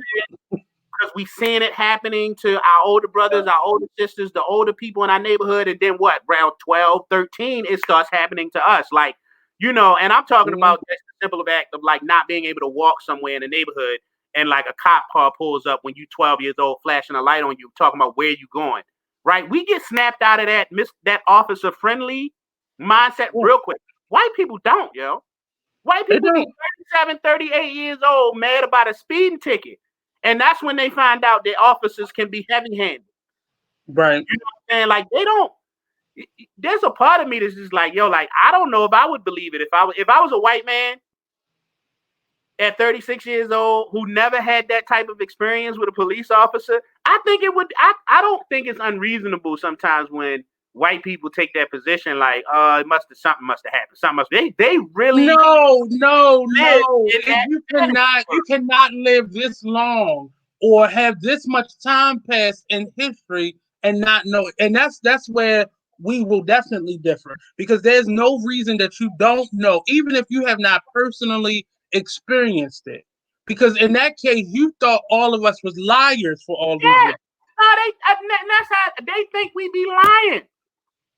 They think we embellishing. They thinking that we taking most white people do believe like we taking these points in history and just making a big deal out of it. Like they don't get it. And truth be told, yo, like knowing how caught up in my own life I can be, yo, I can absolutely imagine how some 20, 30-year-old white person who may not be racist, but just don't believe it. Like, I don't believe that you walk on that you. That's why I said, and I'm gonna send you that. I'm gonna send you that documentary tonight, that YouTube clip tonight. That's why when I saw that black German speaking that way, so I understand what you're saying. And I've had recently white women mainly, and white people in general. I've seen allyship be forced. I see it be something that they're forcing themselves to do, not forcing me to accept, but forcing themselves to do. Not that they would have necessarily gone the other way, but it is such a discrepancy on us that they can't deny being respectful of us. I've seen it happen. And what still makes me side eye it is you didn't see that all this time. You couldn't imagine this life being hard for me. And if you did, why are you now only saying something? Racist people, let them have their life because that's who they always going to be. You're not going to change their mind. It's the ones that have always had love for us that I have the biggest issue with. Because you sit quietly for years and said nothing while your friends and your family members had things to say. And only when your business was burned down, or only when your livelihood was put into jeopardy, or you were put into question, that you now are defending yourself, or you're now trying to make up for. And I have a problem. I have a white woman in my life right now who I respect highly, but I cannot be around her. Because why now? Why now? Why? Oh, because Trump offends your livelihood. Oh, okay. I see it. And I have problems with that. So but people really, but then you do realize that that's the nature of people, right? Like that's hard for me to accept. We see shit going on all the time, yo, and until it directly or indirectly, until it has a profound effect on us, most of us don't get involved. You know what I'm saying? Like there are issues but I'm gonna tell you that truth did not ring true to me. The way you just said it, it did not make any sense to me until I saw that documentary last night. Because she clearly said, well, it wasn't affecting us. She said, I had a friend that went to a concentration camp. Their whole family made it out, and it did not ring true to her because in her mind, what could we do? If us as a not blonde hair, blue eye had said something, we would have been in a concentration camp. Even as because she said there were Germans that were pacifists or people who spoke out against it that were sent to those internment camps. She said it didn't matter just because you were Jewish. No, they were the target, but there was a big net that was also casted out towards anybody who spoke out against it. And I was saying, like, I understand people who are pacifists and people who don't say anything, but you have been making money off of our struggle all of these years. Why now? Why turncoat now? Why reveal yourself now? Why not just play towards the majority? Well, the majority seems to be in favor of finally acknowledging and supporting. So it's a pop culture thing. So it's trending. It's phony. It seems phony to a lot of people because it didn't happen. Like white people didn't just collectively wake up one day and say, "Look, we need to do something about the way that black people are treated." They pretty much have been forced into this is something that you can't ignore anymore, right? It's the wall in front of you. You can't go around it. You can't go over it. you now have to go through this. Like you have to deal with this now. And with it's affecting their pockets. It's trendy, and it's now affecting their pockets. But in America, I think that's how things are always going to change. That's how And things are that's the always going part to change. that I can't. We live in That's the part for as me. long as we live, and it's not just America. I think as long as you live in a capitalist system, right? Like that will always be the biggest voice, or it will not the biggest, but it will always be. It will always have hold its weight as a voice and how things go.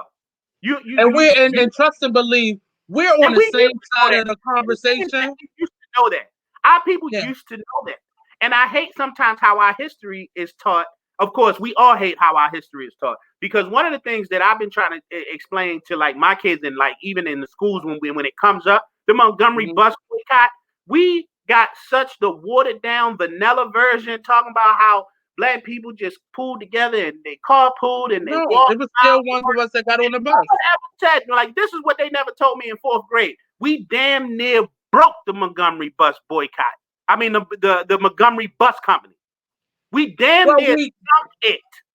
Well, we did, but how many Black people were still on the bus who still was like, I gotta get to work? Enough of us, it don't matter, because if you know the true history of that boycott, you know that even though there was some that was not trying to, you always gonna have them. There's like, I ain't getting with this, man. I ain't walking 30 miles to work. I'm not asking nobody for a ride. You always gonna have them people, right? The Montgomery bus boycott literally almost broke the Montgomery bus company. They nearly went bankrupt. That's like us stopping. If we all collectively said we ain't taking the MTA no more, all of us ain't gonna do that. But if 80% of people who regularly ride the MTA stop riding it, they would go bankrupt. They could potentially go bankrupt. They didn't want to let us sit anywhere on the bus. They literally had to for their survival. And see, that's a collective responsibility. But see, that's the collective responsibility that I desire for people that look like me to have. Whether it be the entertainment, whether it be education, whether it be politics, we have a collective. It's a responsibility.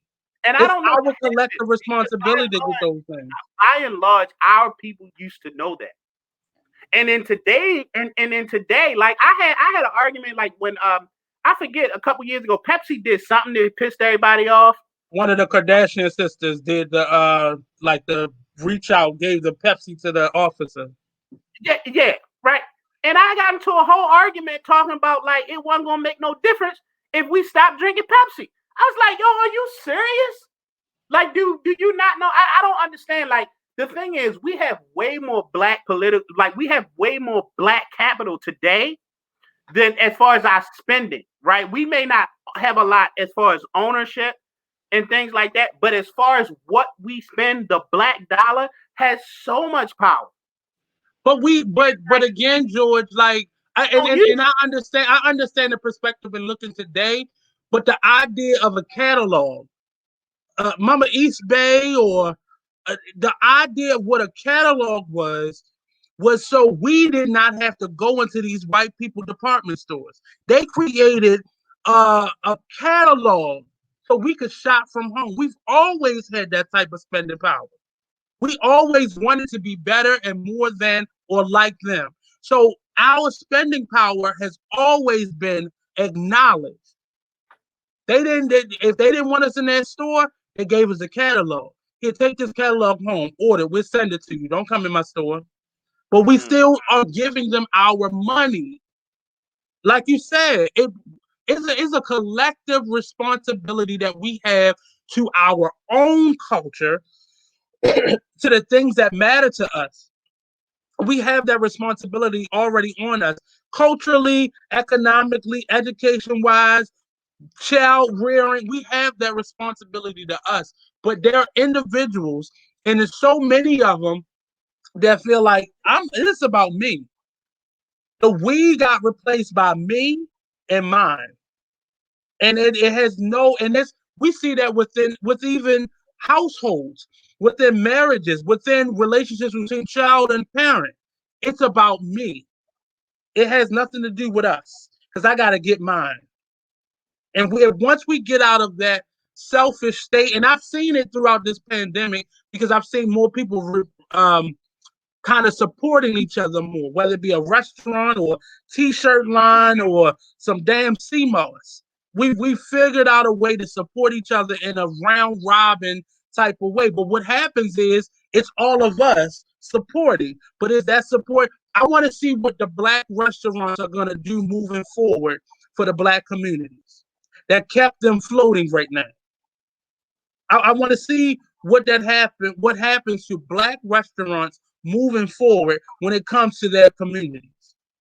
Will we have more restaurants like Terra Cafe, like Flight, that are actually giving meals to the community members or supporting social causes? Or are we going to continue with these restaurants that entice you to eat their food but ain't doing nothing?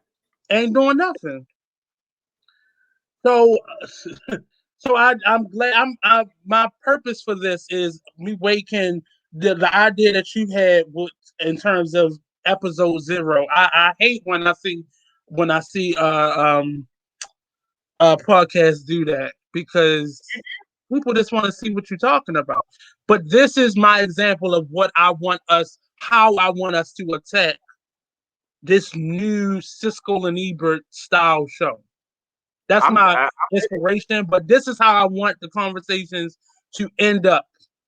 We'll have time to kind of nitpick, but I want us to be able to discuss in a way the cultural connection, the real life connection to these things that are just make believe and pretend. I want us to be able to have those conversations, and I feel like I don't get this urge often, but I feel like if we just stick to it, we'll be able to market this in a way where people are joining in a conversation, but we're able to actually live off of this. That's, you grown, I'm grown. We gotta talk about the elephant in the room. But just right. So I don't have a problem. When is Halloween actually? Because I don't. The 31st, right there. Mm-hmm. Yeah, 31st. The last day of. So that's a Saturday. So what day? What day of the week do you think we should? So the way we're doing it right now, in terms of doing it, I'm only going to extract the audio from this. Okay. So as we tape them, it's helpful for me to be able to see the person I'm talking to, so we're not cutting each other off. It out as an audio file, right? Like when it goes up audio for now. Right. Right. And then later, if we can come back to because obviously I want to, like, if we're going to do the video, I think we should do the video to the same caliber, which means I don't want to just be in whatever, you know what I'm saying? Like, that's how I knew when you responded to that. I was like, that nigga ain't ready. That nigga ain't ready today. So let's just figure this out. Yeah, when it comes to talking about movies and stuff, I'm always ready. But like I said, I want the exchange to be like, it felt like we went off the rails, but all of this stuff, racism, all of it is showing up in entertainment and our school system and our communities. So it's the same conversation. It's like writing the same paper in college, and you can use it for every class. You just gotta change or pivot the perspective. That's it. Right. Because I've done that several times. Change the paragraph structure. Right. I mean, the order of paragraphs. Like, let's take this paragraph. Yeah. But I really want so in us moving forward. So we got to pick a day to premiere it. Like, what day of the week we can premiere it on any day? Mm-hmm. I mean, we can tape it on any day. But what day do you want to do the show? I know we initially said Wednesday, but what day do you think would be a good day to premiere this, or do it, or roll it out? So you talking about like a time slot? Like, when do we want to release? Right. It is not, honestly, in today's world, because most people are going to watch it. Like my show, I'll get a couple hundred people watching it, and then a couple days later, it shoots up to 1,000 or 2,000. No, but you just people can watch it when they want to. But you're not doing video. You just doing audio. This audio. So I think we can, in terms of the show itself, I think right now we can stick to audio just until we can get equipment where your camera is stellar and my camera is stellar and we have the same type of quality control. And Yeah. then we can start doing more of the video audio as well. But I would still here's release the it thing, on like the I've audio. never. So I guess you'll have like a graphic up during it, Or because you something still it posting the might video. we can do it this way where it's just audio, or we can do it where it looks like this, where we're still talking and it's just a photo. And that may be that's the next step to it. Right. Or until we get cameras, we can just upload the audio will just be an audio file. So I can put that behind a picture, or we can continue that. We can do it where we just have an image of ourselves, and we just talk in that way, and it can still be under the same format. And that way, if we do it, we can still add in certain elements. Like I was gonna for each topic, I was gonna have it running across the stream, like what we're talking about. So That's what I'm talking about with the So like I guess for because I was thinking like a graphic of like each thing that we talking about. But if you want to do the stream, that works but too. we can do that. I mean, we can still like that. We still can do that, and like, our photo is not necessary. That's like an overlay, like something like that. Yeah. So I was just wondering. My whole thing was like, because I don't think I've ever actually listened to a podcast like through Facebook. Like so like usually it's the video part that's like engaging. When like cause you're watching it through Facebook. Like when I listen to a podcast, I usually go to like like one of the podcast streaming network platforms. So like Apple has one, Google has one. One of those two, Google Podcasts or Apple Podcasts.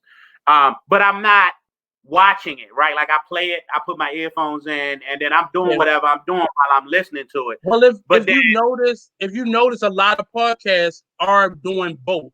So they'll put the audio out there on those streaming networks like that, but then on the social media, you'll see them like this. Right. So how are you putting it? How are you putting it? Because you're putting it on Facebook. But as far as right now, on Facebook, I was only going to put it on the page.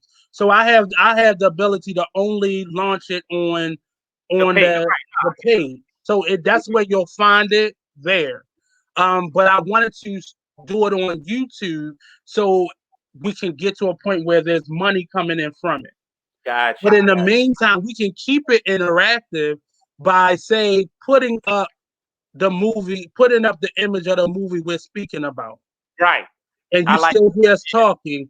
Or if we take our cameras out while we're normally having a conversation is happening, and then you'll see like banners coming across. So the banner would be the topic. So that'll be kind of like the topic that we're talking about, like topic number 1. So that'll be the movie that comes up. Gotcha. Instead of it saying selective outrage. But that'll be the topic for that moment. So that'll be the film that we're talking about. So instead of it saying topic 1, it'll say something old, or we can think of something else to say. Gotcha. Or or segment 1, and just have it broken down like that. And this keeps it interactive because it's still, I think people just like to see stuff moving. It's not about even the bodies, but it's more so this stuff. And I think right now, until we can get some better equipment across the board, I think the way it is right now would be a good in between. Right. Because I can still just take the audio from this. Because on this software, I can still take the audio from it. That way, we can go live on that day, and it only be on the page. Like it only be on the page live, and then take the audio and make that a YouTube video, or like this right here. I just want to. I really want to cut it down, and we can take Hmm. sound bites, and that'll be like I kept. You saw me. I don't know if you saw some of the things that I've been doing the last like almost week now. But I'll just put up the image of the name of the show and then say "Stay tuned," and that'll just give people an idea of getting used to seeing a name, and Yeah. then once it comes up, then we can do it. And then the page is just filling up the page with information or stories or you Okay. know and you really take I in this case I would like for you to kind of take the lead in the conversation. Okay. And not to say I'm not gonna do it, but if I'm doing those things, I would rather if you took the lead, so I'm not having to focus on both of those things. Got you. Okay. But on in the page, you can edit the page as freely as I can. So if you see an article or Hmm. anything about anything, you can do it there. You said you have your family movie night. You can do it live, go live, and do like be creative. And Yeah. all promotion is great promotion. Hmm. But let's stick to what we're talking about, like film, television, and you can get controversial as long as you can connect like a theme to an article. Do you Got you. just? But if we can be Oh, consistent um, for the uh, first like 10 episodes. family friendly Um, or more adult, leaning towards adults? that's a hard thing for me because I want because I picked P Valley for the first one, so that's not really family friendly. And I But no, I'm not really how thinking we about talk the about it, content so much as how we talk about it. What like are we is there any language we want to stay away? Like are we gonna curse? Are we gonna try to keep it well, but mild? again, I want us to be mindful of sponsorship. And you could have somebody that's selling dildos that'll tell you your mouth is too foul for them to represent their company. And you like, nigga, you sell whole dildos. But this being mindful of, and Mm, I don't want us, and again, this is what I hate. I hate these shows doing where they constantly asking, "Can you hear me?" Well, we did a sound check. We can hear each other, so we right. good. But pandering to the active audience, I don't like doing that. Now I have to work on like the commentary. I have to work Mhm, on that. I'm not good at acknowledging that somebody's watching me. I'm not good at right. that because Okay. I'm talking to George, but I have to understand that I'm talking to George and whomever else is listening or watching at that moment. But being mindful of that. But I don't want to. I don't want to censor you.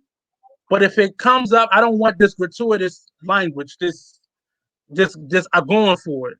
But if Right. it makes sense for the conversation, to say something that's a little language driven, go for Yeah. it.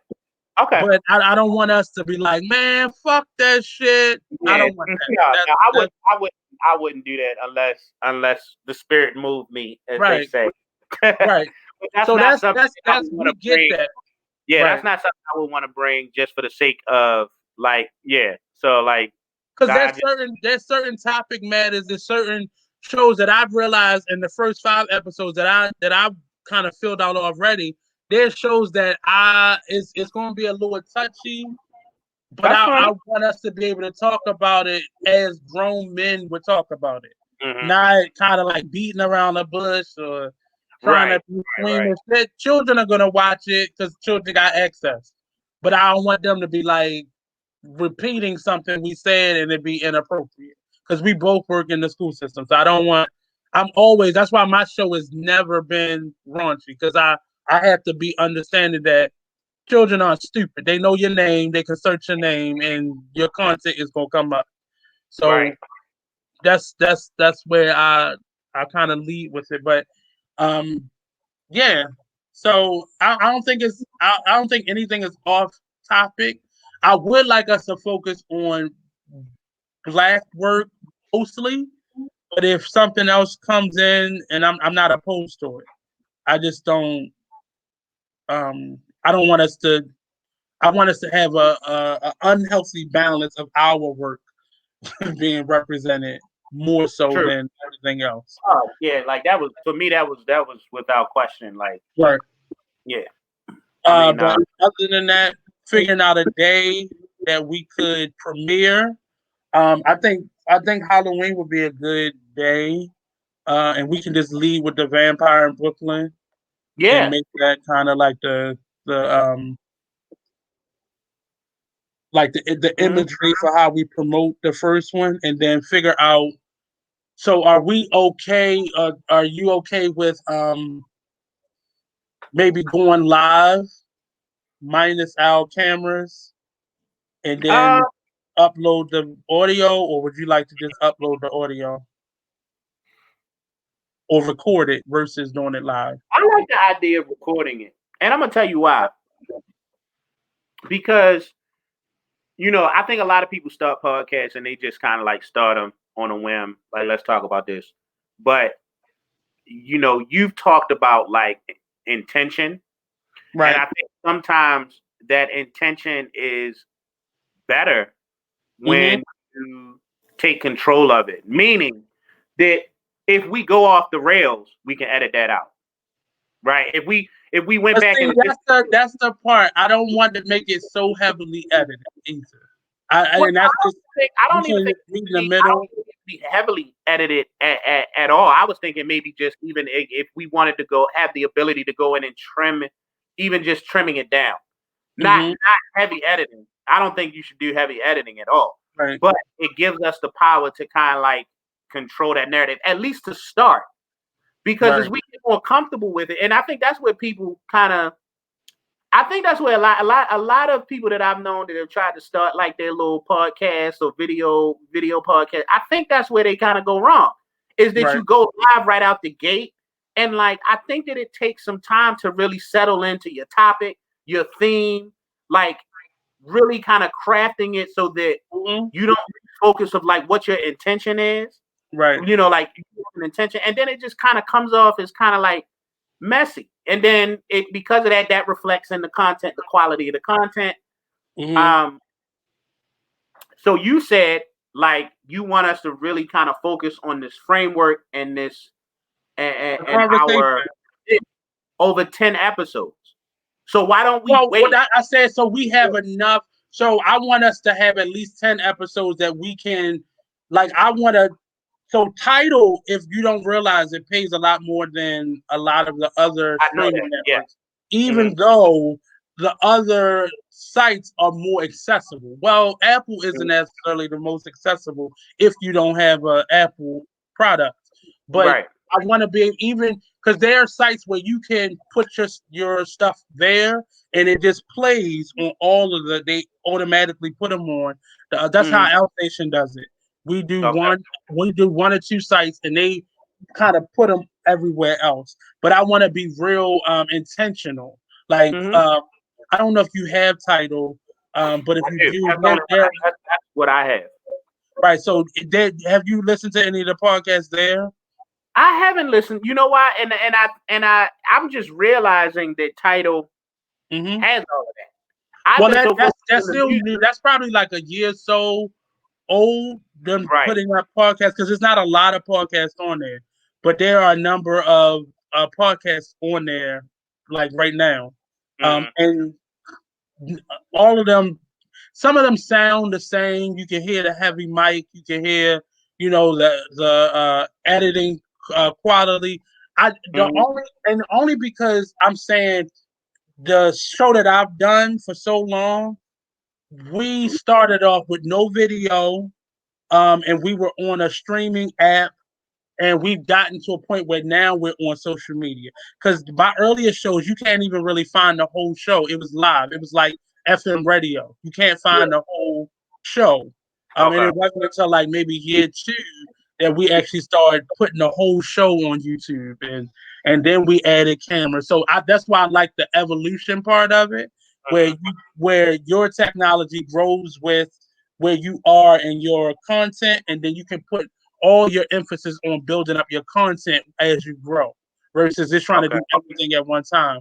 So I don't, for me, I've done different formats, so I'm comfortable. And it probably be just getting you on that comfort level. Because once you get Hmm. into the routine, the only reason I want to I want to record it is because George has a tendency of having other stuff to do, and consistency is very key Right. to putting on the show. So if we record it, we can air it on the same day every week, but we just have to get it done in enough Yeah. time to do it. Mm. So But this time typically, I would say like that 3 to 5 block on Tuesdays mhm. works pretty well for me. Um, 3 to 5 on Tuesdays. yeah, like 3 to 5 on Tuesdays for recording Okay. works really well for me. Time wise, the Okay. issue is just finding space in the house to record. Like there's not don't have a whole bunch of background noise going on. Right. Right. Um, Right. but Right. so I'll work on that and over the next 2 weeks. Because I was thinking like either if hold on, let me look at my calendar. Today's the 13th. So today is 13th. If we going, so we could do it on it. So like between now, we keep in touch between now and like we could record it on the 27th Yeah, we can for do it on the 27th. the release for it to be released on that Saturday. Yeah, but if we do the 27th, we need to be doing 2 episodes. That's fine. No, I So thought we'd that already pushes agreed that. when we did it the first time. We were going to do 2 episodes worth of content. But that was supposed to be the day.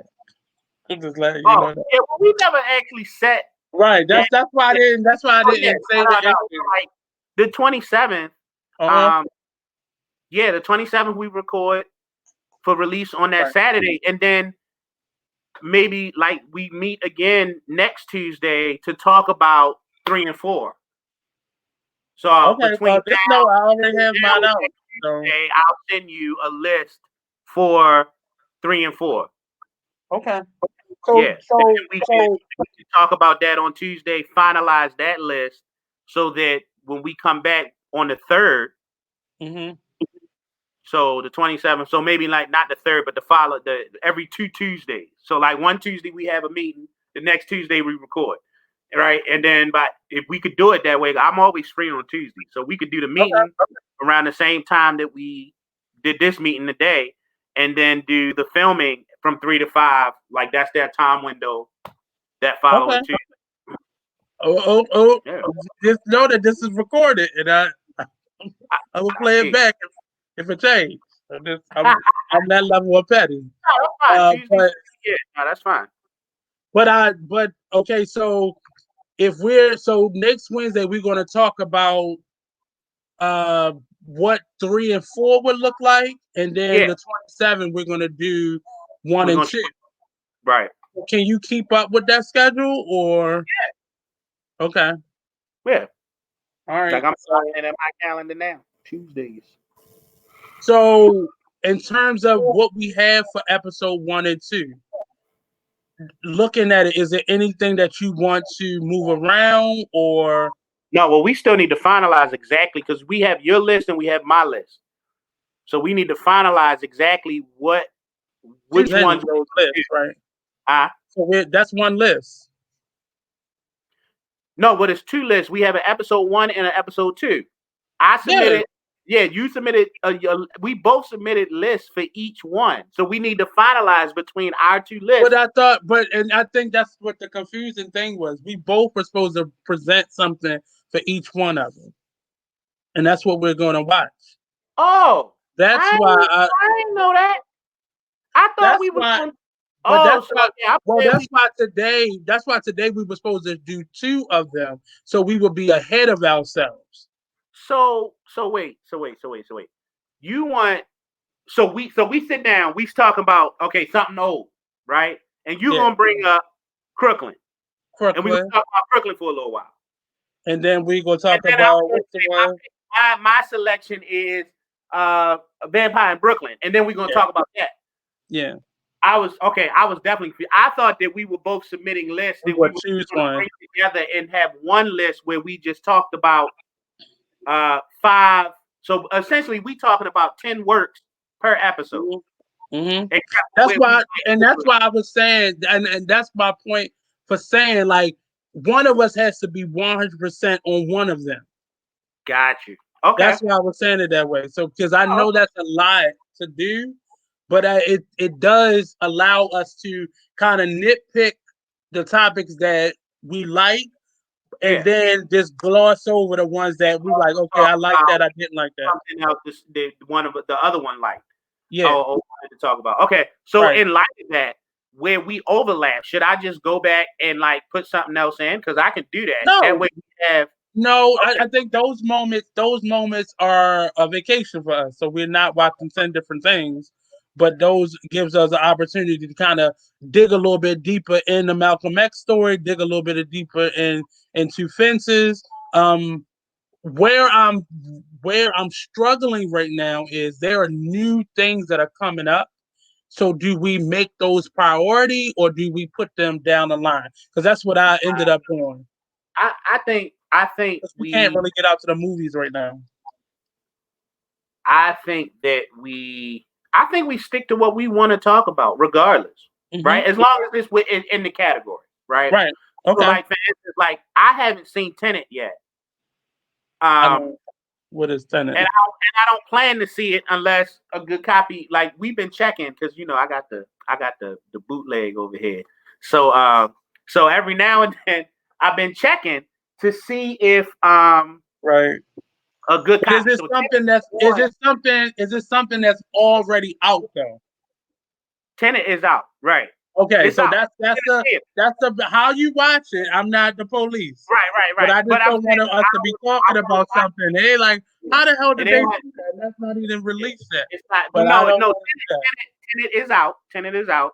But I'm not going to no movie theater no time soon unless Right, I go and like I'm the only person in there, right? right, Uh right, right, I right. feel like That's that that. can If actually I happen. have any rules, like I'm normally like a stickler for bootlegs, but how you watch it is how you Hmm. watch it. Because all Yeah, these subscription plans is adding up, and I'm yeah, not they trying are. to make nobody extra wealthy on my dime. But And yeah. So yeah.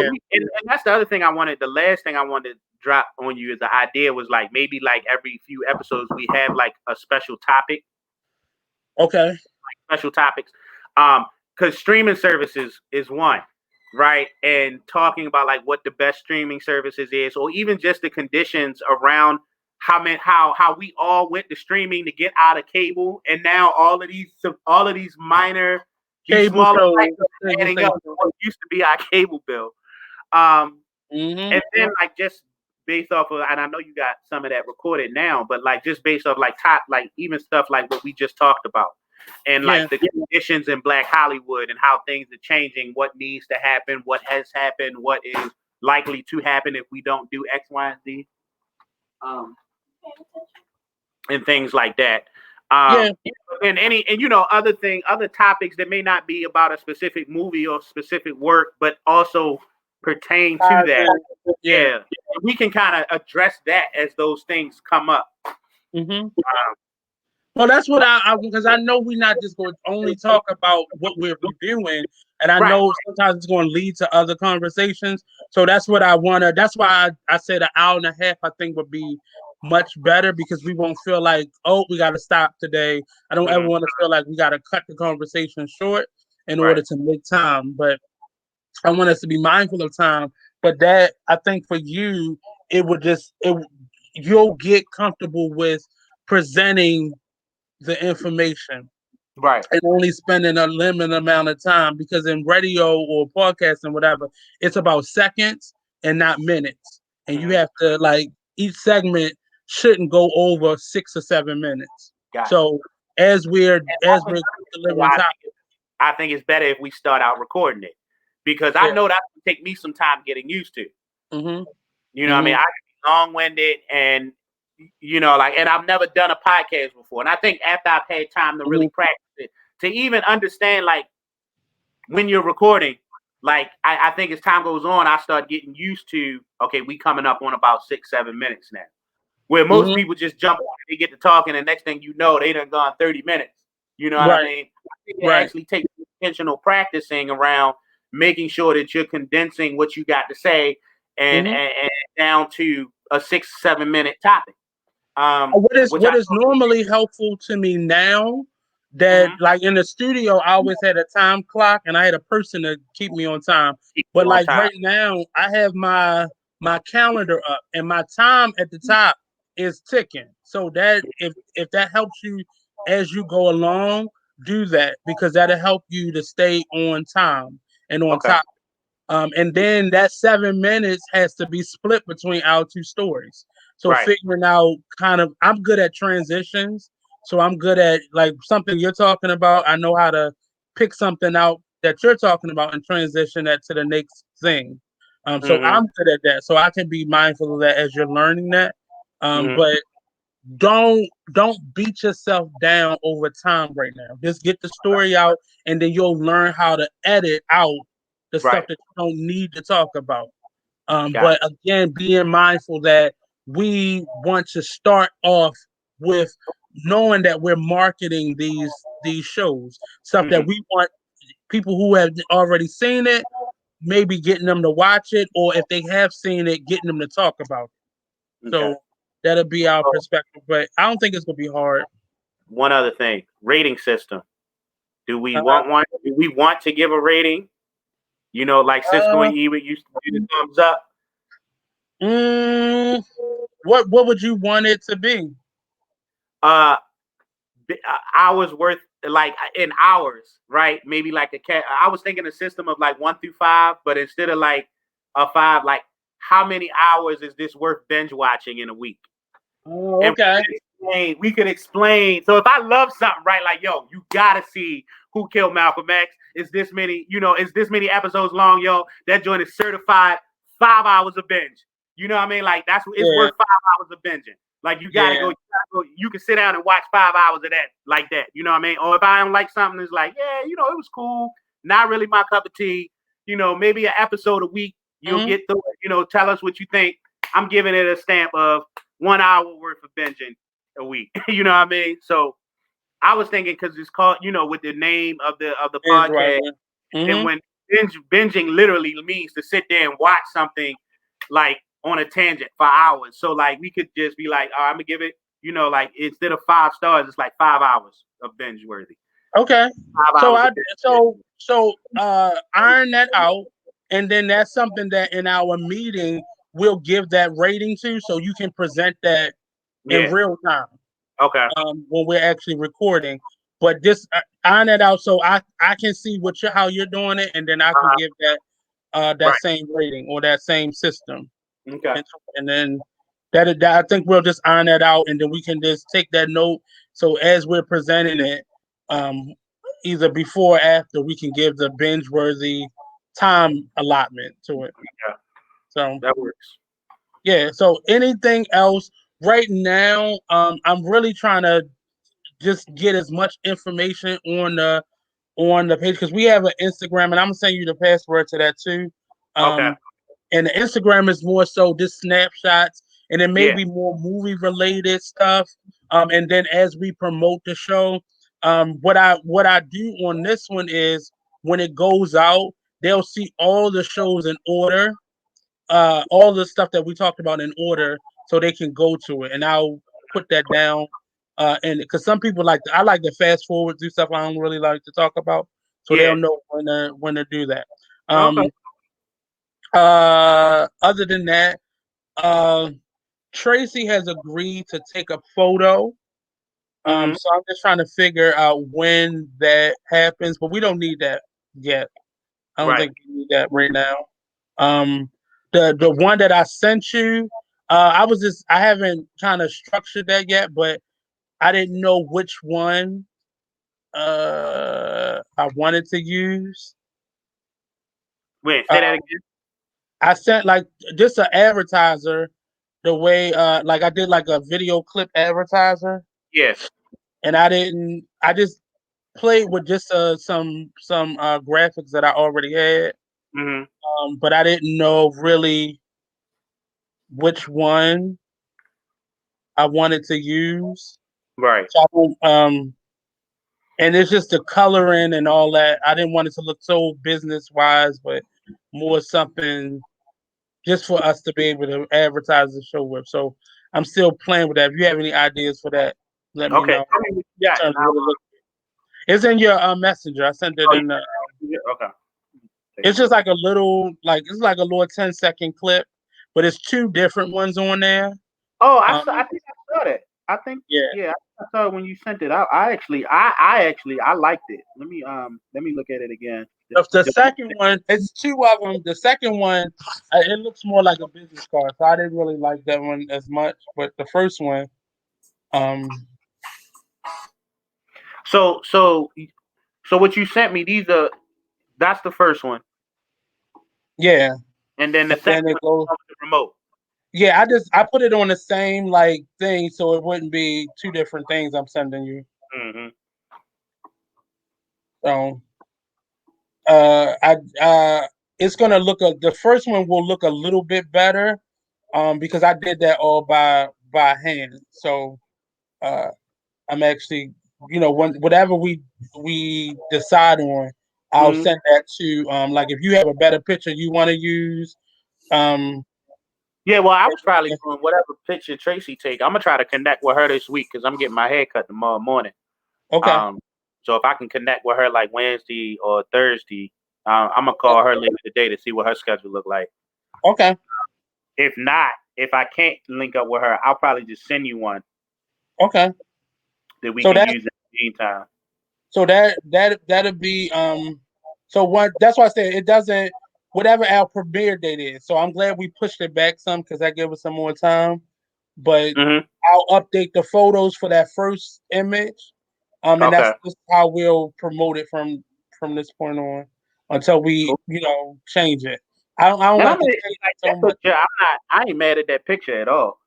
Um, and I mean, like, truth be told, I'm not even mad if that's what we start with. Um, That was the one I saw that looking the most like what you look like now, and it looked mhm. like a headshot. So Yeah. Um, yeah. yeah. Yeah, I'm not mad at that. I'm not mad at that picture at all. But if I get a better one in between now and then, I'll just send it to you and you can Mhm. update it. You get a chance.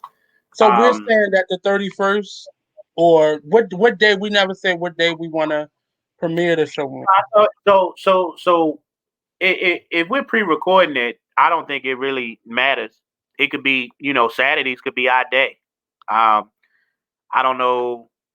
That's why I say every week. So what day do you think that should be? I like Saturdays. I mean, if we recording on Tuesdays and then, um, so here's the thing: if we're gonna go live, we might want to pick a day and time that when we start to go live, we don't have to change it. Change it. Yeah, So that's in why that I was saying. What day do you case, think? Tuesdays, right? Because that's the day that we record. Um, and then if we decide to go live, that time frame is already booked, and we don't have to like rearrange schedules because we already have Tuesdays in our calendar. Um, Mm-hmm. so yeah, I would say Tuesdays. But then I mean, on the flip side, how in your experience, right? Like, how important is the day and time? Like, have you ever had to change the day and time of a show, and then how did that work for you? Well, like, in the beginning, my show was Fridays and Saturdays. And Okay. then I changed it from Mondays and Fridays. And that was only because of my schedule. I started teaching Monday through Friday. So that was becoming a headache. So I had to make the time later because I was doing my show from 2 to 4. And then on Fridays it was one time, and Saturday, and it just the consistency of what the flyer looked like. It was too much information on it, so I've had to change it. It's not hard, but the time of day normally tells you how active people will be on it. People Mm-hmm. will always tune into it because they got their phone right there often, or their laptop or tablet. But the time of day often determines how active people will be on it. Mm-hmm. So if this is going to be like a drive time show, or a midday show, or and it should be a day where it should be a time in a day that, even because it's even while it's not live, we can still be active in the comment section. Okay. Um where we'll have some type of time to do that. So Hmm. that matters. People will really watch it when they want to watch it anyway. Right. I just, Right. you know, some people watch my Monday show and they re-air and watch the Friday show and vice versa. So it Hmm. really just determines we can't really try to pick a time for them. We have to pick a time that is best for us that still allows them to be able to participate. Yeah. But I it's really up to you. Like that, I'm gonna let you. And Um, your experience, let me ask you something. In your experience, how because a lot of the podcasts that I listen to, I don't think they're recorded live. some of them aren't. Some of Yeah. them aren't. Like TV, like it's some of them follow the same role as TV.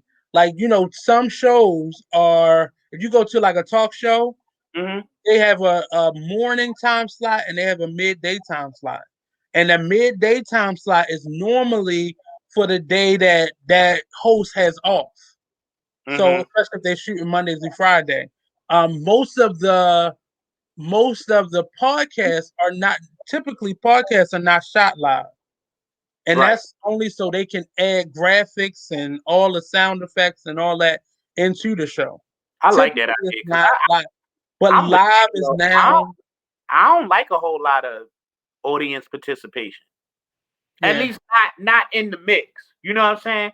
Like yeah. a lot of the stuff that I watch, and I try to support when I can, especially Hmm. now because I got Amazon got a Facebook Watch app, and Oh, okay. It's just Facebook Watch. So like when you go live, we can actually put it on the TV, and I don't have to carry my phone with me and all that stuff. And Okay, okay. so I find myself watching stuff more. And like I've been a guest panelist on two friends of mine who started like a video. It's really like a podcast, but it's not. It's more of a just a live video, right? But Hmm. they do all the same stuff. But it's not formulated like a podcast. It's more just them going live in the Right. video. Um And that could be hard because that and locks you into sometimes a you're like time. they have and sometimes it's cool. They can highlight comments and stuff from people. But sometimes I think it pulls away from they're not really always the focus of the piece, right? Yeah, Because there's so much audience participation, and then yeah, you when you have that audience, you want to like the natural response is to engage with them. right. But then you're at the whim of engaging whatever opinions your audience has, and I think that podcasts that I listen to, it's like you listen to it because you want to hear what George and Nick got to say, right? Yeah, Not yeah, George and whoever might be watching. And right. when the ones that I've seen where they do that, like Red Table Talk is really popular, right? Yeah, We can all sit there and watch, but they're not engaging with the audience while they are having their show, right, right? right, Um, so right. you see a lot of shows that want to emulate that, but they're engaging the audience. And when you And engage the audience, I hate it. I'm right? telling you, I get it on my regular show. So I've started to I joined a morning show with a station out of Atlanta. Hmm. And they crave that type of attention, but our show is pre-recorded the day before. And they'll Right. air it that morning, the next morning. Which that's and we didn't grow up. We grew up with the Big Fat Morning Show where it was live, and Yeah. often it was live.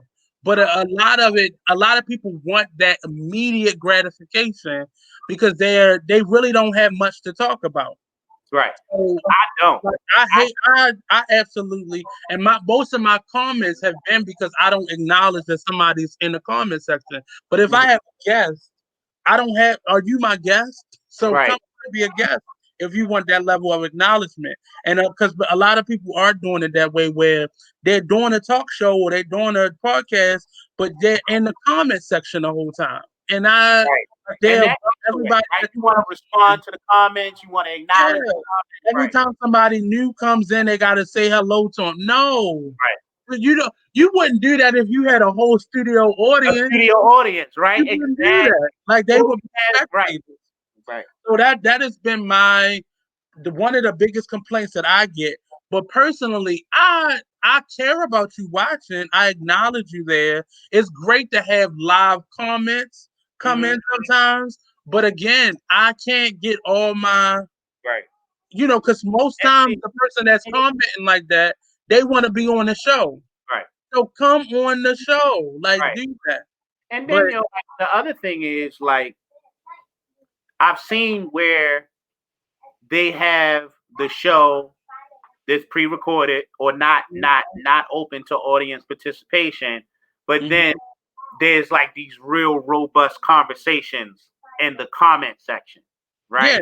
And a yeah. lot of times, right now, obviously, we've already decided that we do want to engage the audience and take time to respond to comments and stuff. And you're But not then you're not I've seen obligated to do, like, if I can only do where it one people day or have you can done only do it one day. it, and I've seen where people don't do that, and all in the comments, like that that conversation is happening simply amongst those who have watched the Separate from material. the show itself. Right. And that happens. That's why I said we're not obligated to do it, that like we're not obligated to be in the comment section, but that does help build an audience.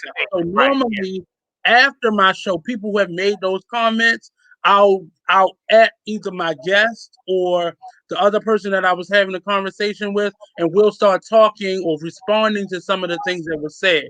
Now I do Right. that, but I'm not the person that's gonna be like it. Like I don't. I normally, if I'm listening to a podcast, I'm not even commenting unless it's something that I want to say. So when my comment comes up, I wasn't Mhm. expecting to be responded to.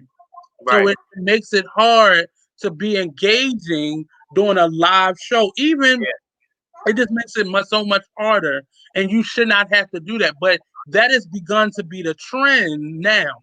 So Well, all listen, the shows that you see hey, popping up now, especially during this pandemic, people want that contact. They want human contact. So they are in the comment section. And I'm like, you got a whole show that you want to talk about, and you're too busy responding to stuff right. that you Exactly. already Responding to the talked comments. about.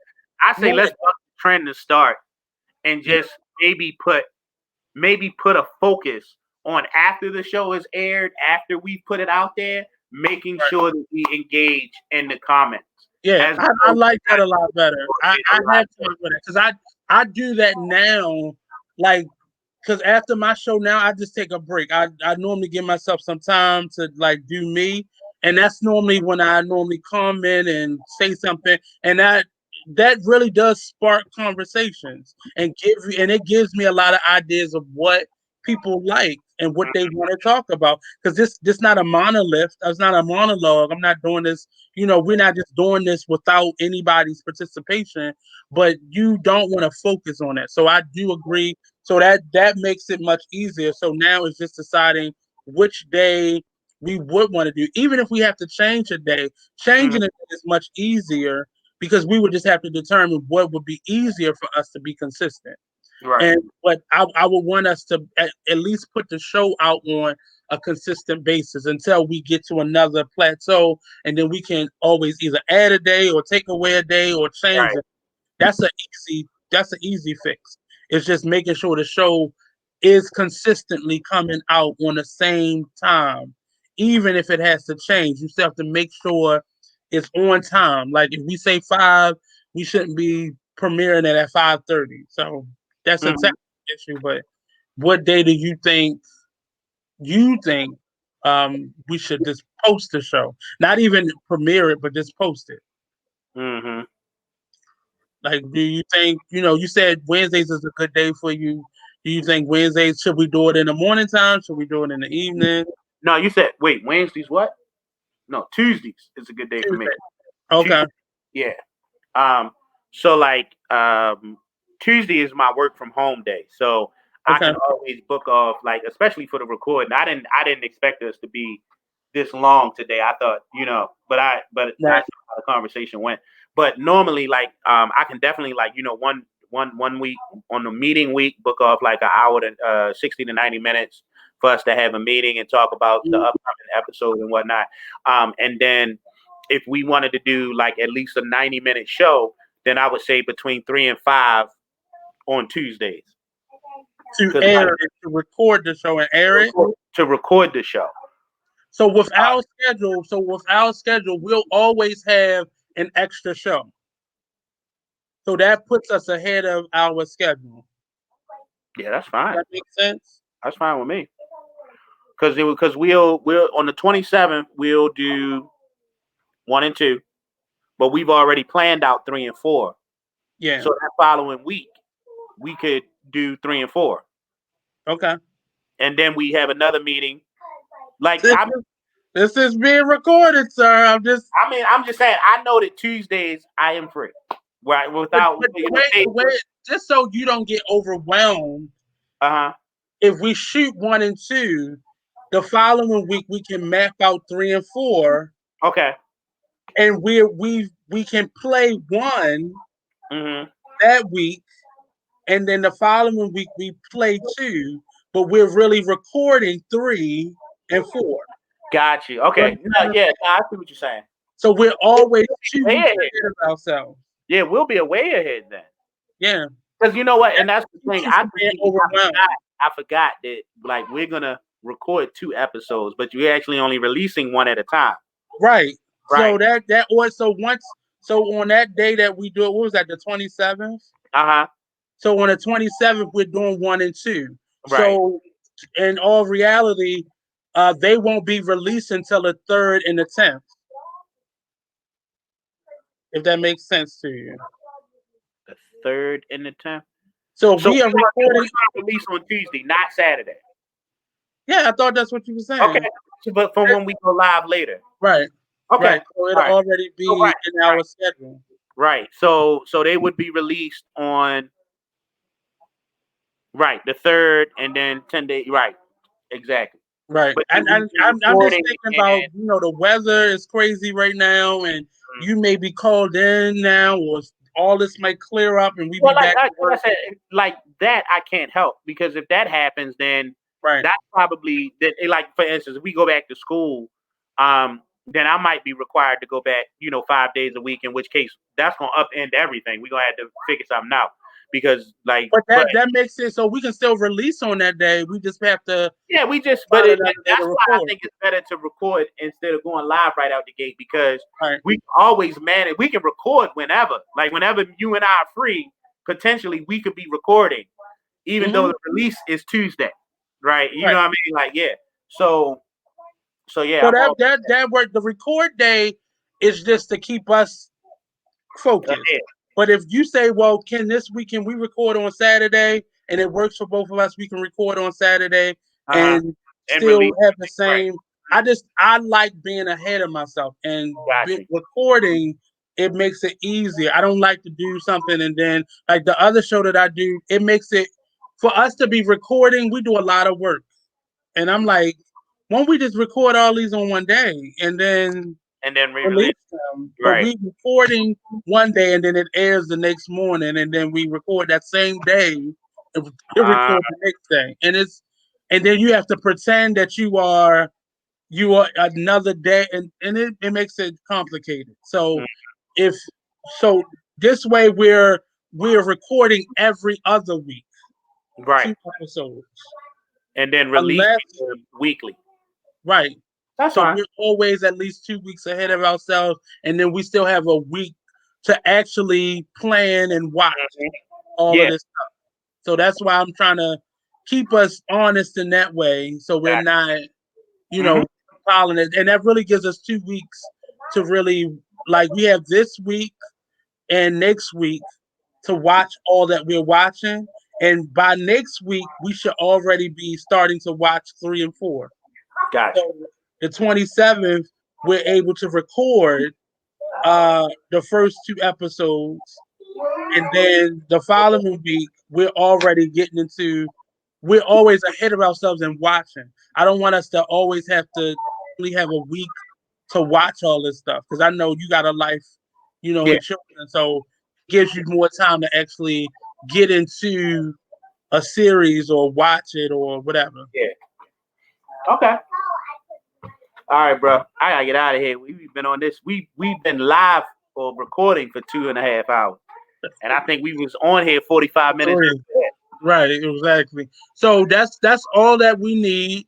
We've settled the date. the time, and uh kind of you have the page. I'm gonna send you the information for the Instagram page, and don't feel obligated to Hmm. post every day, but just as it comes to you, and then share it out.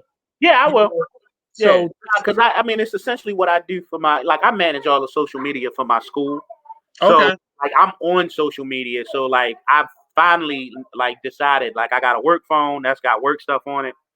This will go on my personal stuff, so I right. can toggle back and forth. Once I sign in, I can toggle back and forth between my personal. Yeah, Yeah, that's what I've been doing now too. but like So there's like for me, there's like dedicated times like at least twice a week. I sit down and like I just blast out on the Facebook page or the Instagram for the school like a ton of like information.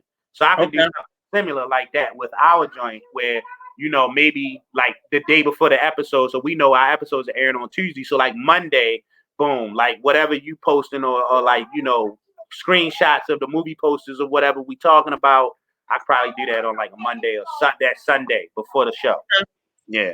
that works. That works. Is no, find your schedule that works for you, and I'll do the same thing. So I'll kind of balance you out on the other days that we're not posting. But that's everything. We have our shows. Hmm.